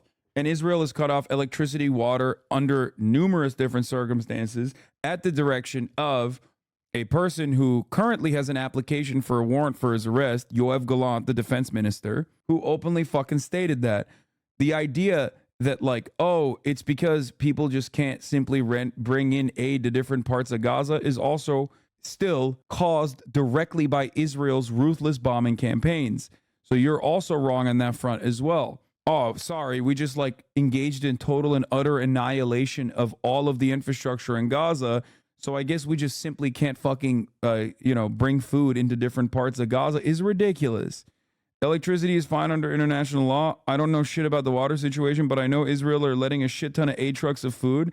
Every single international human rights organization that is currently working on the ground, including the United Nations and their own special investigations, have shown that you are wrong. It's not bait, by the way. It's not a top of the hour ad break bait. This person is straight up saying electricity is fine under international law. I don't know shit about the water situation. I know Israel's letting in a shit ton of aid trucks of food. Letting in a shit ton of aid trucks for food, as long as the aid is still not as long as sufficient aid is still not being let into Gaza, doesn't change the dynamic here, does it? Don't they say that trucks have weapons though? Not really. They rarely ever. Either they hold it off for random reasons, or if they do look at trucks, sometimes they'll just send back a truck specifically. Bro, they close off border crossings. What are we talking about? No, they literally just straight up shut down border crossings or have a finite amount of trucks that they will let in through borders, and then any truck that is past that point, they just don't allow. They are letting them into the strip. They just can't get to the areas in the strip because of various reasons. Part of it is up to the IDF being trigger happy. Part of it is because of Hamas. See, notice how you backed away from, oh, the infrastructure is broken. And now you're saying, well, the IDF is trigger happy, as though that's a minor concession that you're going to give me, as you're like walking through the steps of genocide denial. That's bullshit. Part of it is because of Hamas is bullshit. No, it is all Israel. 100%. I like that you, once again, though, went from, oh, actually, Israel's letting in a shit ton of food to, okay, well, Israel is doing their very best to let in food. It's just that they can't get to certain areas in the strip. And it's sometimes because of IDF being trigger happy, because we're literally looking at a story. We're looking at a documentary that is now covering the Flower Massacre, the famous Flower Massacre, which Israel lied about, by the way. And then I didn't back away from shit. I never said the IDF weren't insanely willing to fire at anything that's causing issues. Hamas do hijack trucks a lot. No, you're literally unwinding the arguments piece by piece and making minor concessions in an effort to still justify the underlying premise that it is not entirely Israel's fault. That's what you're doing, but you're just not doing a good enough job at it. There's no proof that Hamas is hijacking trucks. No, you're just assuming a lot of my positions. I'm not assuming your positions. You're voluntarily revealing your positions. You're wrong from the first sentence.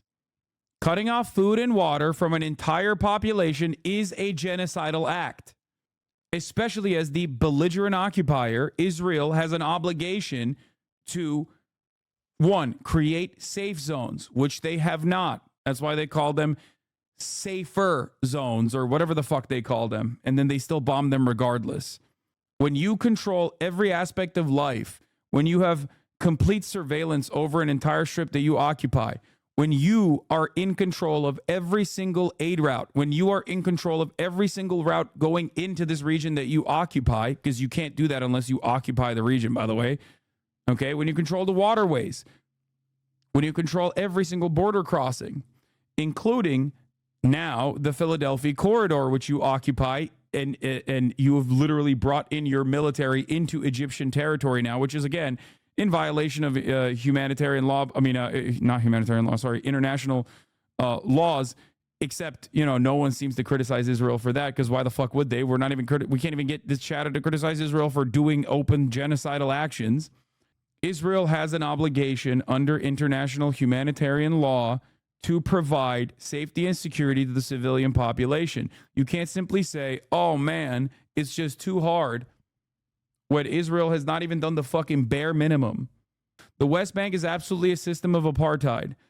Oh my God, liberal Zionists are so fucking dense. Okay, so you think that the West Bank is absolutely a system of apartheid. Great. Do you think that the government, the military occupation that is doing an apartheid to 2.5 million Palestinians, that is currently also engaging in a bombing campaign where they are actively and deliberately through AI targeting systems, targeting all matter of civilian infrastructure with the specific purpose, in my opinion, that it's because remember, you are recognizing that it's an apartheid state.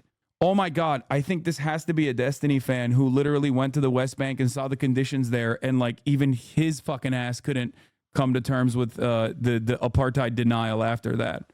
And that's the reason why he's now saying the West Bank is absolutely a system of apartheid. Do you have any opinions of your own, or do you only channel the positions of your favorite online commentator who has been genocidal from the jump? And when he moves on a position, you move alongside with him. Do you think that a government that is capable of doing an apartheid is also capable of engaging in ethnic cleansing, especially when they directly told the world that they are doing that and then followed through on it? Why does it matter if it's officially genocide or not? These are rule perverts. That's why. These are liberal defenders of genocide. That's the reason why I'm trying to meet them in a place that they understand. I think some Israelis might want a genocide. I don't think they're currently committing one. Why don't you think they're currently committing one? And what, under your understanding of genocide, would be considered a genocide is the real question. Because it's not 40,000, majority being women and children. So what point will it be genocide? Is it 50,000? Is it 60,000? Is it 100,000? Is it 200,000? Yeah. It's not even my opinion. They have an active and open policy of destroying civilian infrastructure to destroy the structure of society. They have literally, they have destroyed libraries. They've destroyed the ministries, whatever semblance of like Palestinian civil life existed. They've destroyed on purpose. I think a genocide in this context would look like a carpet bombing campaign. They have the power to kill most people in the Strip at this time, but they have let a lot of people flee that they didn't have to. That is insane, brother. That is insane. Israel still has an obligation to be able to get unlimited fucking munitions from the United States of America, and they have done that. They have literally carpet bombed the entire fucking Strip. What are you talking about? You're literally saying, under my understanding of genocide, it would look like a carpet bombing campaign, which they have conducted. Damn near entirety of the Gaza Strip is uninhabitable. What the fuck are you talking about? How do you think that happened? Was it a natural phenomena, or do you think they did that deliberately? They have the power to kill most people in the Strip this time, but they have a lot of people flee that they didn't have to. Of course they have to. Let me explain something to you. Israel does not have the munitions to kill every single Palestinian right now. They don't. They don't have the munitions to be able to do so. They do not have enough political cover to be able to do so. So what they're doing instead is blowing up as much of Gaza as they possibly can while engaging in forcible displacement of an entire ethnic population that it is currently the belligerent occupier of. Okay, Israel also has nukes. Why haven't they used it? I guess it's not a genocide. It's like saying Russia didn't invade Ukraine because if it wanted to invade Ukraine, it would just nuke Ukraine. That's not how this works. It's not been like Dresden, like carpet bombings. A lot of the Strip is blown to bits, but there are parts of which aren't. Wait, what? Do you think Dresden was a genocide? What are you saying? You're not making any sense. If people have nowhere to return to because everything else has been flattened, which, by the way, everything has. Look at satellite images, please, for the love of Christ. Please look at something beyond what your favorite debate pedophile streamer has shown you. Please read one fucking singular New York Times article that shows the actual satellite imagery that tells you with clear-cut examples that more than 50% of the Gazan infrastructure is completely wiped out, and close to 70% of the infrastructure in Gaza is uninhabitable. Oftentimes, they don't just completely wipe out the entire city block. They render it useless, makes it impossible to live in. It is dangerous to go inside of those buildings. Here, look at any number of different before and after videos to get a better understanding of whether you think they have carpet bombed the entirety of the fucking Strip or not. That is crazy. This is from January. At least half of Gaza's buildings are damaged or destroyed, new analysis shows. About 1.7 million people, more than 80% of Gaza's population, are displaced, with nearly half crammed in the far southern end of the Strip, which they are now bombing and invading as well, by the way. Israel has deployed, they should have been far more surgical, but carpet bombing is when you wipe out everything. They are wiping out everything. What are you talking about? Look at the images. They're literally wiping out everything. What are you saying? This is akin to looking at a fucking Holocaust camp, looking at a death camp and being like, they have showers there. They have a pool there. What are you talking about? Look at this. 9 weeks ago, the Gaza Strip was a bustling home to more than 2 million people. But now the entire area, the port of Gaza used to be a lifeline for the Gazan fishing industry with a fish market next to the shore. Entire area gone. Multiple craters can be seen on the pier and waterfront restaurants and hotels that have been destroyed by the strikes. This is what it looked like. This is what it looks like now.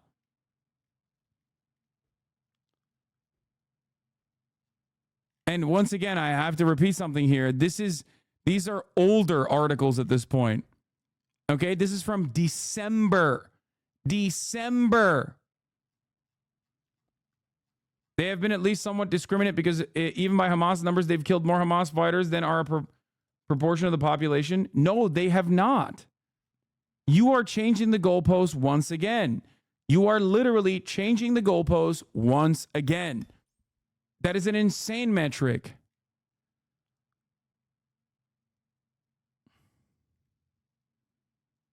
Look at this. This is not discriminate bombing. You think there's Hamas militants in every one of these buildings? Like, are you fucking delusional?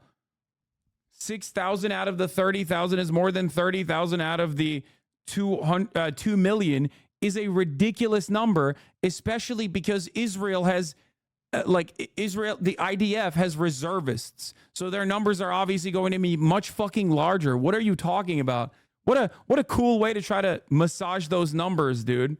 What a cool way to massage those numbers. No, the real fucking number that you're supposed to look at is how many Hamas militants they've killed officially. Okay, not the Israeli numbers, but the actual number of Hamas militants they've killed versus how many civilians they've killed. And guess what? What do IDF reservists have to do with anything here? Because that is the only way that you can try to fucking massage the number in a way that you can make it seem like what Israel is doing is not as damaging or as consequential as what Hamas did on October 7.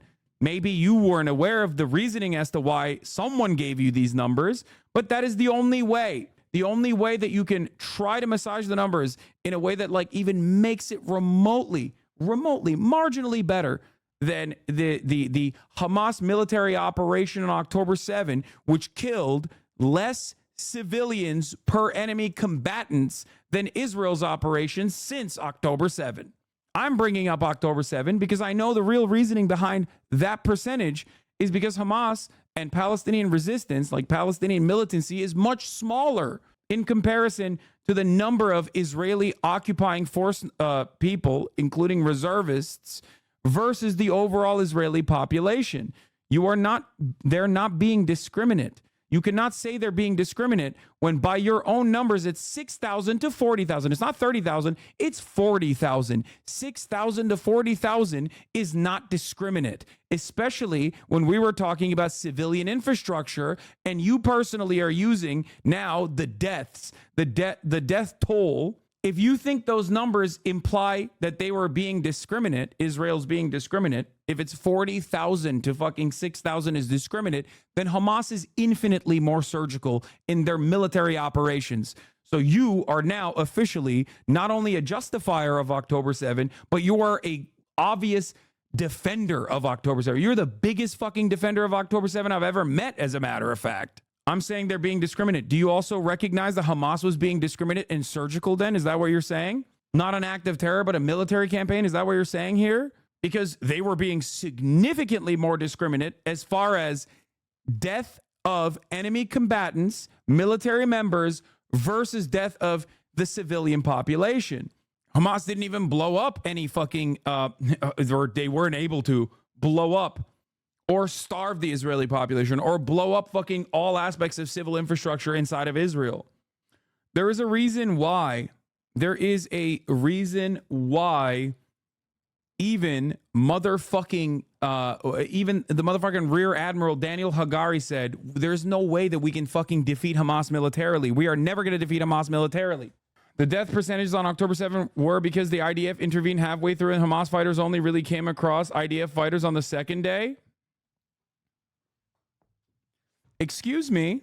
First of all, that's literally not true. The first military campaign directly was at the 8200 base, the surveillance base in the Gaza envelope. So you're fucking wrong on that front too. God damn, you are so wrong. Holy shit. And secondly, it doesn't matter. Ultimately, it still shows clear-cut definitionally that the October 7 operation is infinitely more precise and more surgical than what Israel has done. You straight up cannot argue against that. If you think that what Israel is doing is discriminate, which I do not, by the way, but if you think that what Israel is doing so far for the past 9 months is discriminate bombing and totally fucking permissible, totally valid, not war crimes, not genocidal. No, as in they didn't come across civilians on the second day. They only came across IDF soldiers, thus the proportion. No, I understood what you were trying to say, which is why I told you that you're wrong. October 7 and October 8. The number of enemy combatants versus civilians that were killed on October 7 and on October 8. No, you didn't. You took it as they didn't come across IDF fighters on day one. No, their first targets were military bases, okay? They killed a shit ton of IDF soldiers on day one. You're wrong. Not that it fucking matters. You want to know why it doesn't fucking matter? Because October 7 and October 8 combined, in comparison to the last 9 months, still shows that the Palestinian resistance groups were infinitely more precise and more targeted than Israel's discriminate bombing campaign, in your words. If you think that what Israel has done so far with all of its weapons capabilities is discriminate, then you have to sit here and say Hamas is the lesser evil. I need you to say it. I need you to openly state it.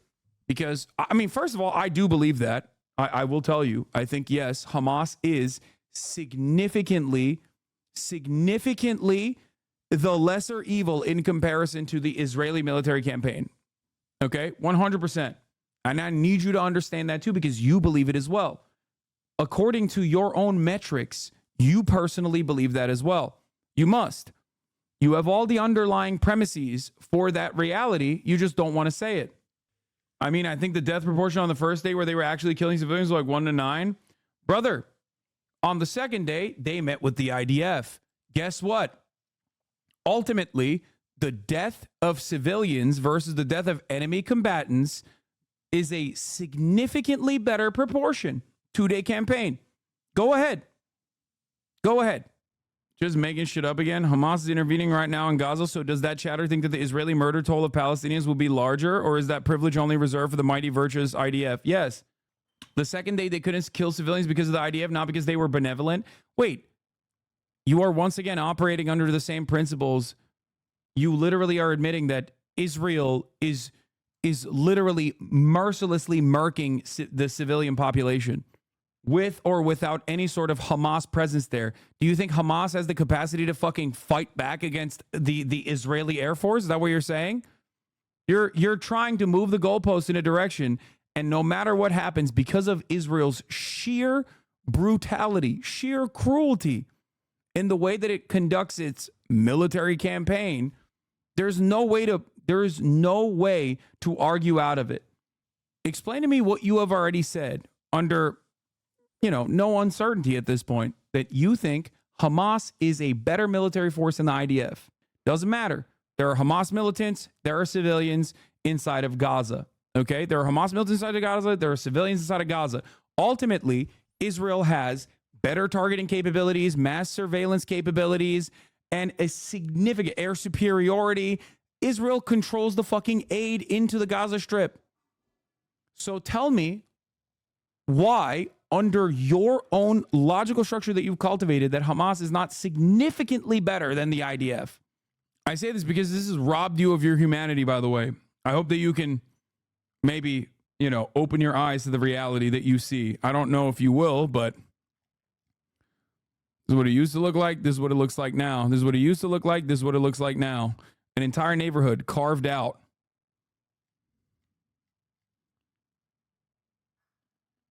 I don't know what's happened with every strike, but the ones I've heard are the IDF just disgustingly willing to kill all civilians to get a couple Hamas guys, like when they bombed the hospital to get to one tunnel, or when they bombed an A truck because they thought there was one Hamas guy on there. It's disgusting, but Hamas actively sought out civilians to kill. Yeah, no, you think that because you want the IDF to be at least like on accident targeting civilians. That's the problem. There is no fucking Hamas guys in World Central Kitchen. There was no Hamas guys at there were no fucking massive complex tunnel structures that was actually a command and control center under Al-Shifa.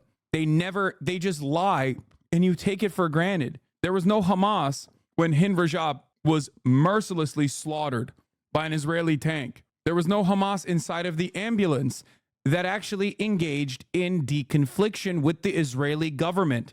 The Israeli military offered a specific route to the Palestinian Red Crescent ambulance to go to the car that the 6-year-old was standing in alongside her dead relatives that Israel had mercilessly slaughtered hours prior. It took them hours to even give them the authorization. That authorization meant nothing because the Israeli occupying force murdered the people in that ambulance, blew up the ambulance as well. They knew the ambulance was coming. They approved it. They took hours to approve it, and they still fucking killed the Palestinian Red Crescent members. I think they had faulty info on the World Central Kitchen bombing. You can say they're just lying about that, but I don't think there's any sources evidencing that. Brother, I'm just happy that at least because the World Central Kitchen aid workers were Westerners, that the rest of the world sees them as human beings, unlike the 200 aid workers that Israel had killed prior to the World Central Kitchen. So they don't agree with your fucking bullshit reasoning. Remember when Israel targeted a UNICEF aid convoy? Yes. Just a matter of who you believe on that, I guess. Yeah, you sure seemingly believe Israel instead of the numerous human rights organizations that are operating on the ground. I'm not like believing Hamas here, okay? I'm believing the actual human rights organizations, Doctors Without Borders, the doctors that are working in these fucking hospitals. It seems to me like every single person that is on the side of the victims of Israel's brutality, every single person that is on the side of Israel's victims of brutality is Hamas or lying, and it's just Israel that's always seemingly telling the truth. Who said that the IDF definitely didn't have faulty info on that?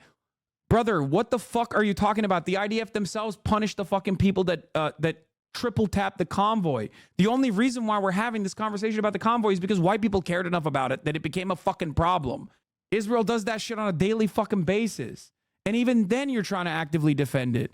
It's also ridiculous because by your own admission, Israel is an apartheid state. The fuck are we talking about? They have an apartheid at the West Bank is your own admission. Why the fuck do you believe them?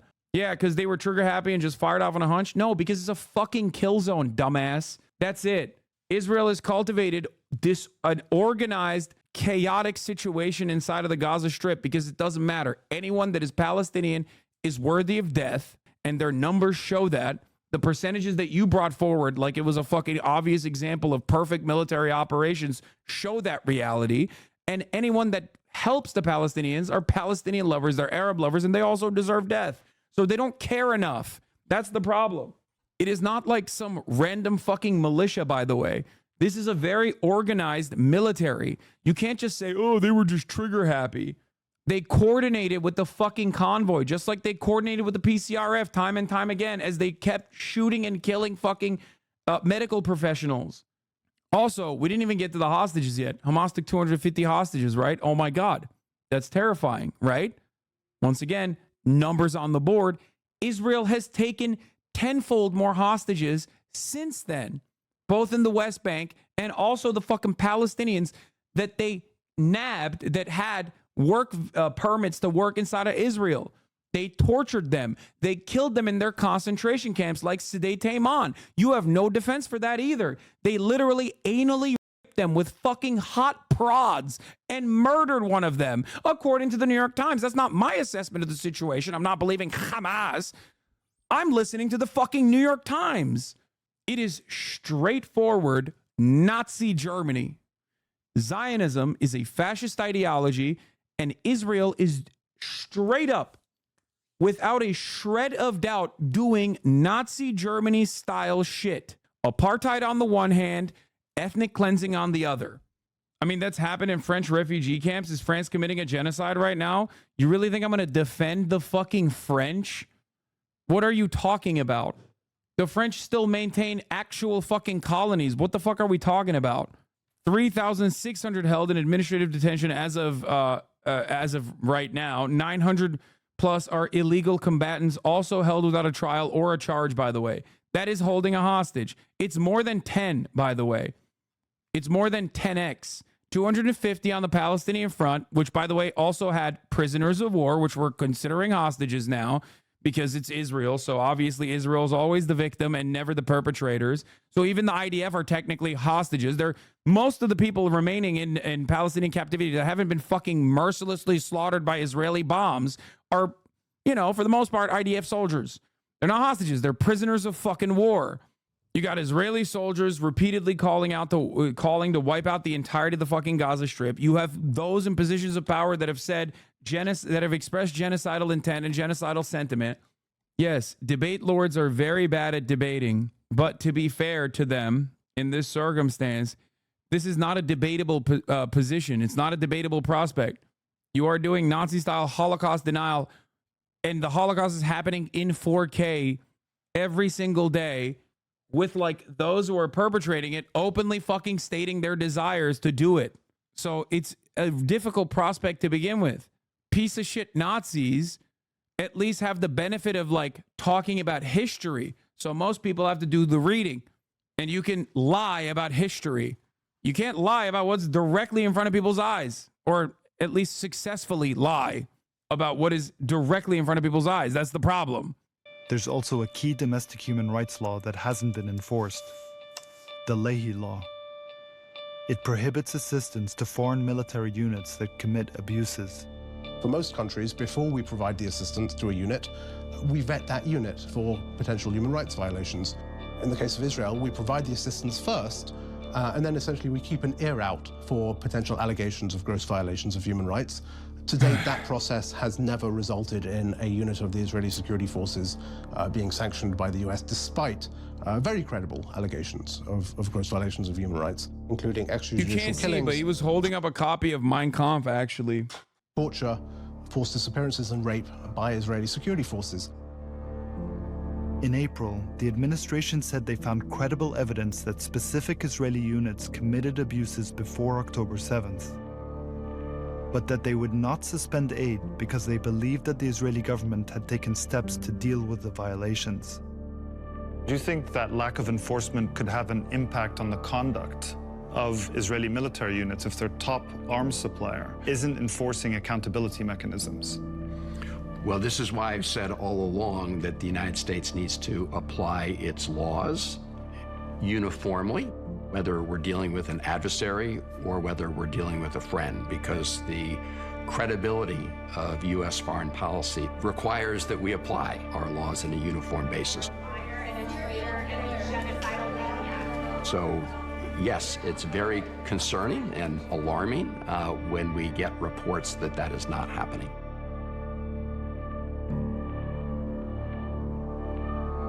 We found gross violations of human rights committed by individuals in 5 different units. When it comes to the Leahy Law that you referenced, a critical part of that law. Yeah, I dare you to bring up my message. What? Is seeing appropriate remediation when... When I talk to current US officials, they say, why should we be concerned? No one's going to arrest us. There's no accountability. So there is a culture of impunity within Israel that we have encouraged through not enforcing our own laws. And there is a culture of impunity in our own system that we have encouraged by not enforcing our own laws. This has been going on for too long. Secretary Blinken, a question from Al Jazeera. What is your message to the families of Palestinian civilians who were killed with U.S. weapons in Gaza?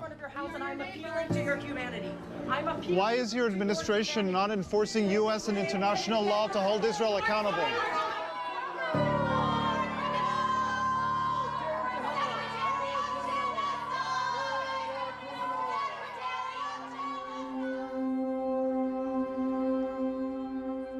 Throughout the war, there were numerous allegations of human rights violations by Israeli forces.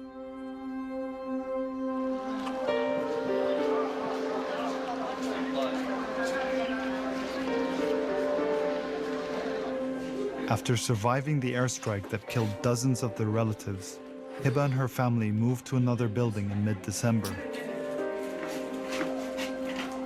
At the same time, Israeli ground forces had encircled the north.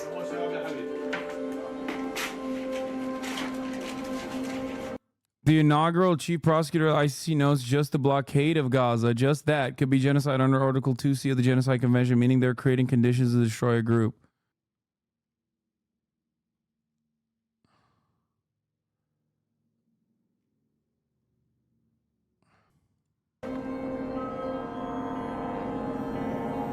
ولجأنا له بدنا نحتمي فيه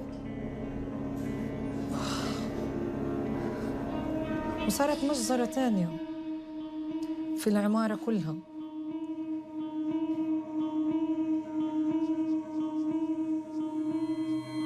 دبابات على باب البيت كانت محصرانا والجرافات، وقعدنا أسبوع كامل وهي القذائف تنزل على العمارة اللي احنا كنا فيها ومحاصرين، والتخم الكواد كابتر شغال 24 ساعة علينا كان. يعني كنا عايشين أوضاع صعبة جدا جدا جدا. No, you don't get it. These guys who were allowed to flee were secretly still harboring Hamas, though. That's why the quadcopters were targeting them. See, Israel could kill them if they wanted to. They just simply wounded them so much that, like, other family members had already died because they couldn't fucking get the adequate treatment necessary. Children.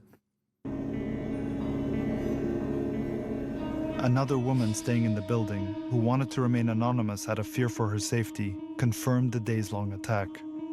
لو في أي إشي بخوفهم أو أي إشي بضر فيهم أو أي حدا قومهم تنبيهم في ال5 أيام، هم عارفين إن البيت هذا فيه مدنيين. Satellite imagery from the morning of December 19th shows Israeli tanks about 1 block away from the apartment building. That afternoon, the family says Israeli soldiers came to their door. وب19 الشهر 19/12 اجت القوة الخاصة فاتت العمارة. طلعوا كل شقة طبعا بيطلقوا نار وقذائف على كل شقة عشان يفتحوها يفتشوها ويعرفوا من فيها طبعا كل مدنيين اللي كانوا بالبيت هنا. صاروا يحكوا في عندكم. I hope that chatter is still watching. You think that chatter is still watching? The moment I stopped paying attention to him, he fucked off. His goal wasn't to, like, actually see the truth. His goal was to try to get his voice across. A lot of these people think that they're fighting some holy conquest for their favorite debate pedophile. It is the saddest way of existence, especially when their favorite debate pervert has decided to take up the position that Israel's genocidal actions are not actually genocidal.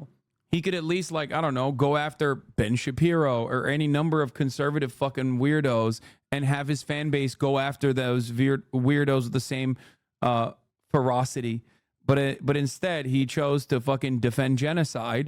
So now we have to deal with this fucking psychopathic fandom that have no convictions, no opinions of their own, and are simply trying to LARP as though they are him. And they do it in short bursts, and then they fuck off once, you know, I address every single fucking talking point over and over again in perpetuity. But once that's done, it's over. They're NPCs.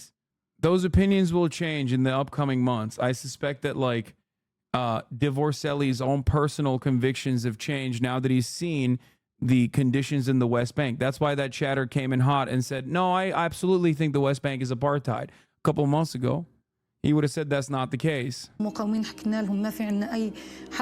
on. وكله عندي أطفال. أخذوا ابني الشاب على المطبخ صاروا يضربوا فيه بلشوا يضربوا فيه ببطنه وفي راسه. ضرب أبوي دبوه عن الدرج ورجع قال له اسجد هنا اركع. There was another family in the building that day, the Anans and their in-laws. رفعنا ايدينا اشلح وعيش احنا وعيلة مسكوا البنت بنتي وبنها طفل صغير يعني يمكن 8 سنين أو 9 سنوات قالوا له اطلع صار يطلع فينا كده رعب وخوف، شفت الخوف في عينيه. واحنا ضلنا قاعدين عريانين في عز البرد. بعد ساعة ياخذوا ولد من أولاد يضربوه، خذوه في زاوية من الزوايا. بعد قال لي قوم خذهم وانزل. بقول له وين؟ بقول على اليم على البحر. طب أنا عارف إنه أولادي فوق وبقيت العيلة فوق، طب إيش بدي أسوي فيهم؟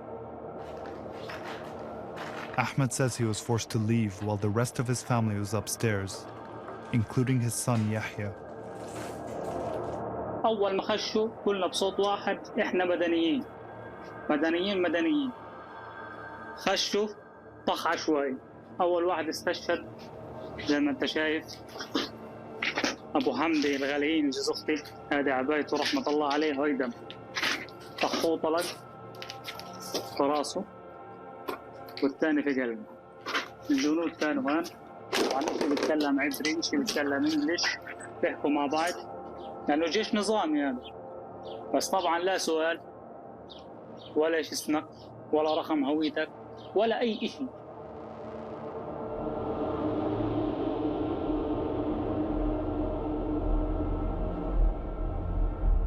بعد ما دخلوا عنا الجنود توصلونا، عزلوا الرجال لحال والنساء لحال والأطفال. بعد ما طبعا عزلونا إحنا النساء والأطفال، بدوا طبعا بالشتم الغلط. كانت معهم مهدة كبيرة كانوا يخبطوا فيها عند راسنا، وطخوا فوق راسنا بالضبط طلق، يعني خلى دينينا تصير بالمرة حالتنا. واخدونا اقتدونا بنساء ثلاثة على غرفة داخلية. طبعا جردونا من ملابسنا وفتشونا وهم بتصهونوا وبيضحكوا وبيغلطوا علينا بالكلام الوسخ. The women had been separated from the men, but Hiba says they could see them from where they were. عذبوهم واحنا قاعدين نتفرج عليهم. كسروا فك جوزي، كسروا له هاي الجهة كلها صار عنده نزيف. عذبوه على ايديه وهم يخبطوا فيه في الكلاشينات على ايديه لحد ما ايدين جوزي كلهم صاروا دم يسيلوا، وابني كذلك كسروا له كل جسمه. بعد كده بلشوا طبعا شلحهم كل هدومهم بس بالبوكسرات وخلوهم يناموا كده على الارض.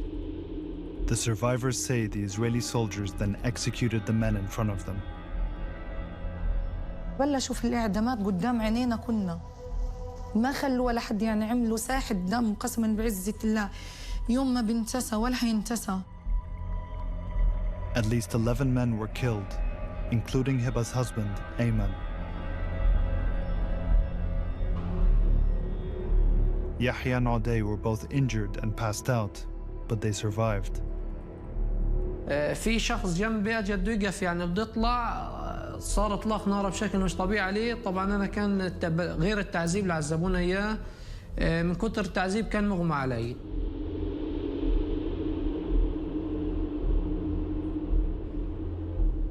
كلت طبعا ماي اللبلتين، كلت الطلقين، تغمى علي. أكون بين لحظة والثانية بين الموت. فإيش ما بدي أحكي لك، إيش ما بدي أشرح لك، مش هتكون بنفس الشعور اللي أنا عشته. يعني هذا من أسوأ أيام حياتي. بس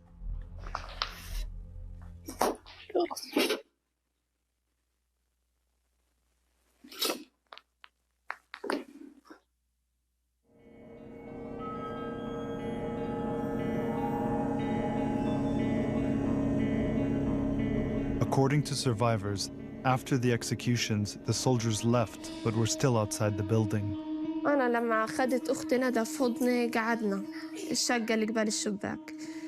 في هذا الوقت قعدنا شوي، بعد يمكن تقريبا 3 دقائق بدأوا يرموا القذائف. خلص القذائف لما بدت الكواد الطخ صوتها انقطع. بعرفش إنه هي استشهدت يعني. جتها شظية في عينها وهي مفتحة، بنتي استشهدت وهي قاعدة بتطلع. Nada was 4 years old. وهذا بلوزتها إنه الذكرى تمتها منها إلنا.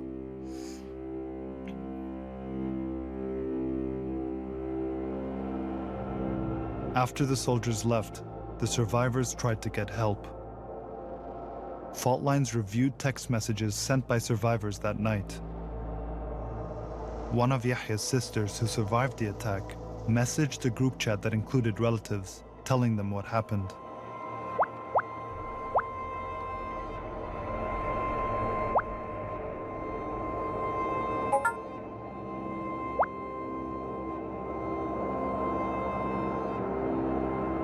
And then one of Yahya's brothers, who was outside of Gaza, sent a voice note pleading for someone to find a way to help his family. أي واحد أي إسعاف صليب أحمر أي حد يروح عندهم بدهم يدخلوا بس يطلعوا من الدار مش عارفين يطلعوا واقفين على باب الدار اليهود.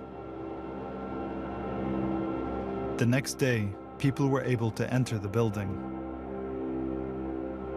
Fault lines obtained 2 videos of the aftermath of the scene, including this one. It was taken the day after by a neighbor. The bodies of several undressed men can be seen here, surrounded by blood and bullet-ridden walls. And Yahya. Someone said the other day, Hasan isn't wrong about Israel-Palestine. I just don't like the way he covers it so violently. Is insane.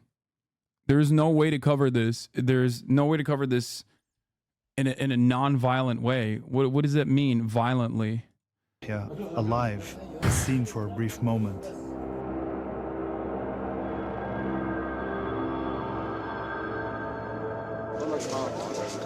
After this, survivors were taken to the hospital, as seen in this Al Jazeera report. This is Yahya.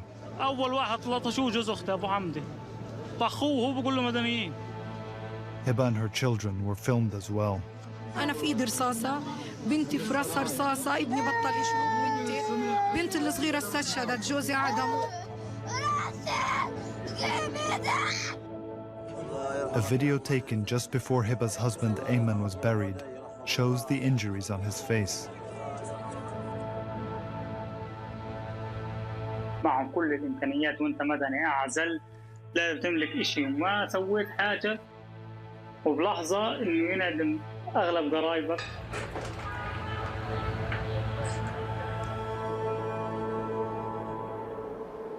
عمي وابن عمي وكان جوز أختي من نار العشري وكان في برضه اللي هو ولاد أختي اللي هو ولاد الشهيد اللي استشهد فيهم.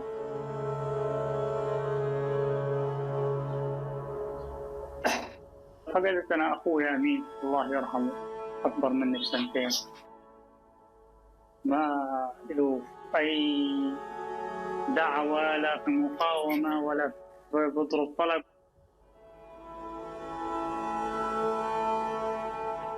ما ظنيت إن في بني آدم يعني ممكن ينسى موقف زي هيك. The Israeli military did not reply to questions regarding the attack. We've spoken to civilians in Gaza who say that Israeli troops came into their place of residence or where they were sheltering. They separated the men and women and executed the men. Shouldn't this trigger an investigation by the US? Yes, it absolutely should. And I think also relates to the question of Leahy vetting. Had we, for the last decade, 2 decades, been applying the law as it is written, would we still be seeing some of these atrocities by Israeli forces? And certainly would we still be seeing these TikTok videos being made of IDF soldiers documenting their own war crimes? I think it is the lack of culpability that we've provided Israel for decades that has created a culture of impunity within the IDF that has facilitated a lot of these crimes. In May, after being pushed by Senate Democrats, the White House issued a report to Congress, which said that it was likely that US weapons had been used by Israel in violation of international humanitarian law, but that they couldn't be sure. The United States will always ensure that Israel has what it needs to defend itself.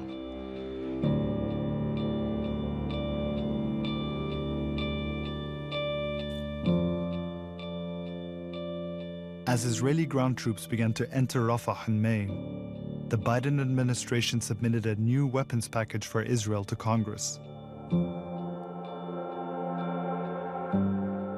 And And by the end of the month, Israel escalated its bombardment of Rafah, where Palestinians had been told they would be safe.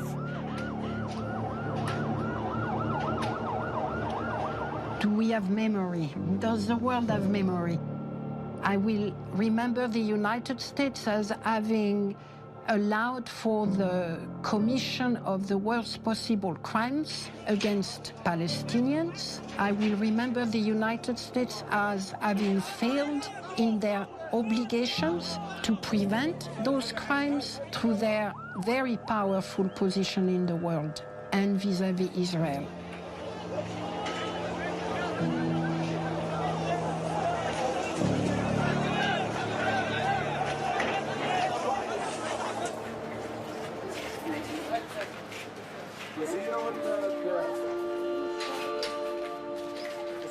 طلعت الشحن.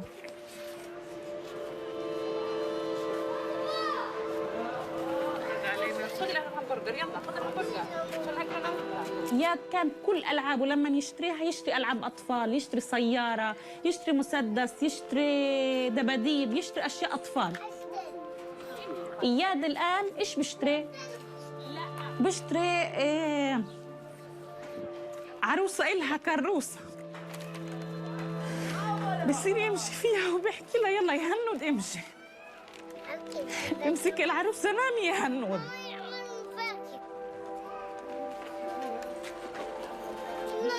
لما انا بكون حضناه برضاش والله اورجي دموعي، كان بيقول لي انا حاسك بتعيطي، امانه ما تعيطي، بقول لي انت يا ماما قويه، مش هنود قالت لك انت يا ماما قويه.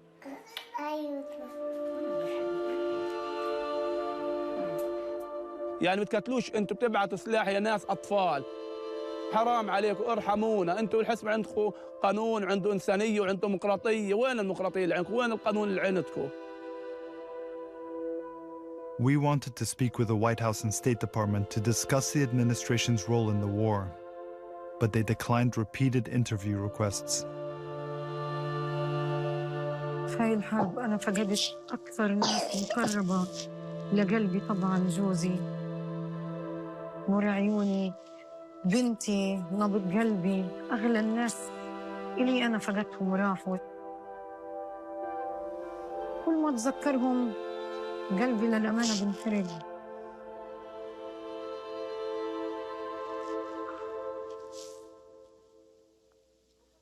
صارت فيهم تهجير، صارت فيهم مجازر، صارت فيهم منهم بالآلاف يطلعوا يمشوا ويتهجروا. فيش مكان آمن، فيش مكان إنه الواحد يروح يخلي فيه.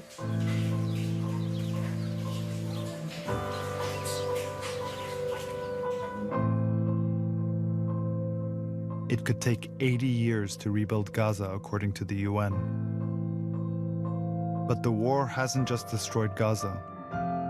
It's upended the system of international laws that was supposed to prevent these types of atrocities from happening. The rules that were supposed to bind us together to prevent the worst from happening, to prevent us from committing the worst on others because we are capable of doing it, those rules are no longer applicable. And once you justify the violations of those rules, you are basically saying the rules are no longer applicable. And everything we created after World War II, that's up for rewriting. And trust me, it will not just be the United States and their allies who are going to do that. They have opened the door to hell.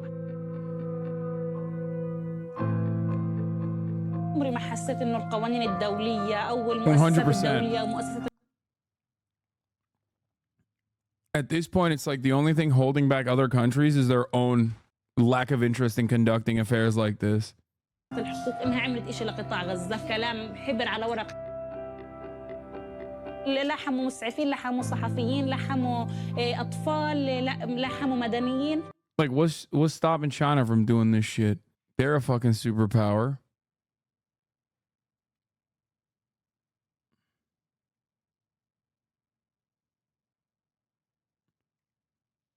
Like, It's their own personal convictions that stop countries from behaving like this. There's no way. Once the supposed international law completely falls apart, and America is just like, America is not doing, they've been doing this to the Uyghurs. Yeah, they have not been doing this to the Uyghurs. You're fucking insane. If someone says the Uyghurs, I'm going to explode. Yeah. As someone who has openly talked about Xinjiang and the re-education facility set up, mass surveillance, and the horrifying conditions that the Chinese government put a shit ton of Uyghurs through, which were collective punishment, you are fucking insane. Like, that is an insane situation to compare. You think that's what they did in Xinjiang? They leveled the entire place? Brother, even during the heat of the worst moments, the American government literally was talking about how China is building high-speed rail to Xinjiang and how that's actually also going to be bad. I remember reading an article about like how high-speed rail being built towards Xinjiang was actually another aspect of genocide. Another way that they were doing genocide. Like building infrastructure was actually genocidal. Do you think Israel is building high-speed rail in fucking Gaza? Or do you think they're just like leveling Gaza? وعمي وزوجته وأولاده تم إعدامهم بدم بارد. What makes it more difficult for me, is it only Hind? Is there another 1,000 Hind story? 10,000 Hind stories that did not have a name and a story on the TV, on the news, was not spread? عائلة كاملة تم إعدامها، يعني تم محوها من السجل المدني وكأنها يعني لم تكن في التاريخ. مع إنه إلهم أحباب وإلهم ناس بتستناهم كانت وناس بتحبهم. العالم كله ما هم شايفين إيه بصير بغزة. يعني وقتها بدهم ضلهم هيك عاملين فينا، معي يتموا في الأطفال. كل الحيطان مكسرة. حرقوا قلوبنا، دمرونا، كل اللي حوالينا علقنا.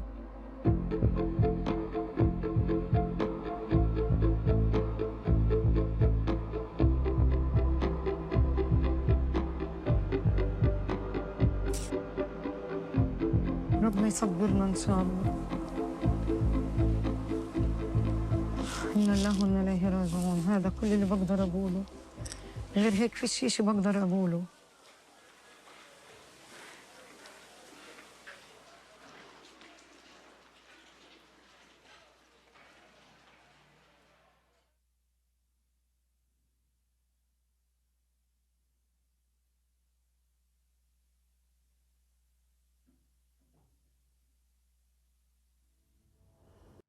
U.S. officials have explicitly told Israel they oppose any attack against Hezbollah, but warned that it could lead to a greater war. A U.S. official said Israel has made the case that it can pull off a blitzkrieg. The U.S. isn't so sure.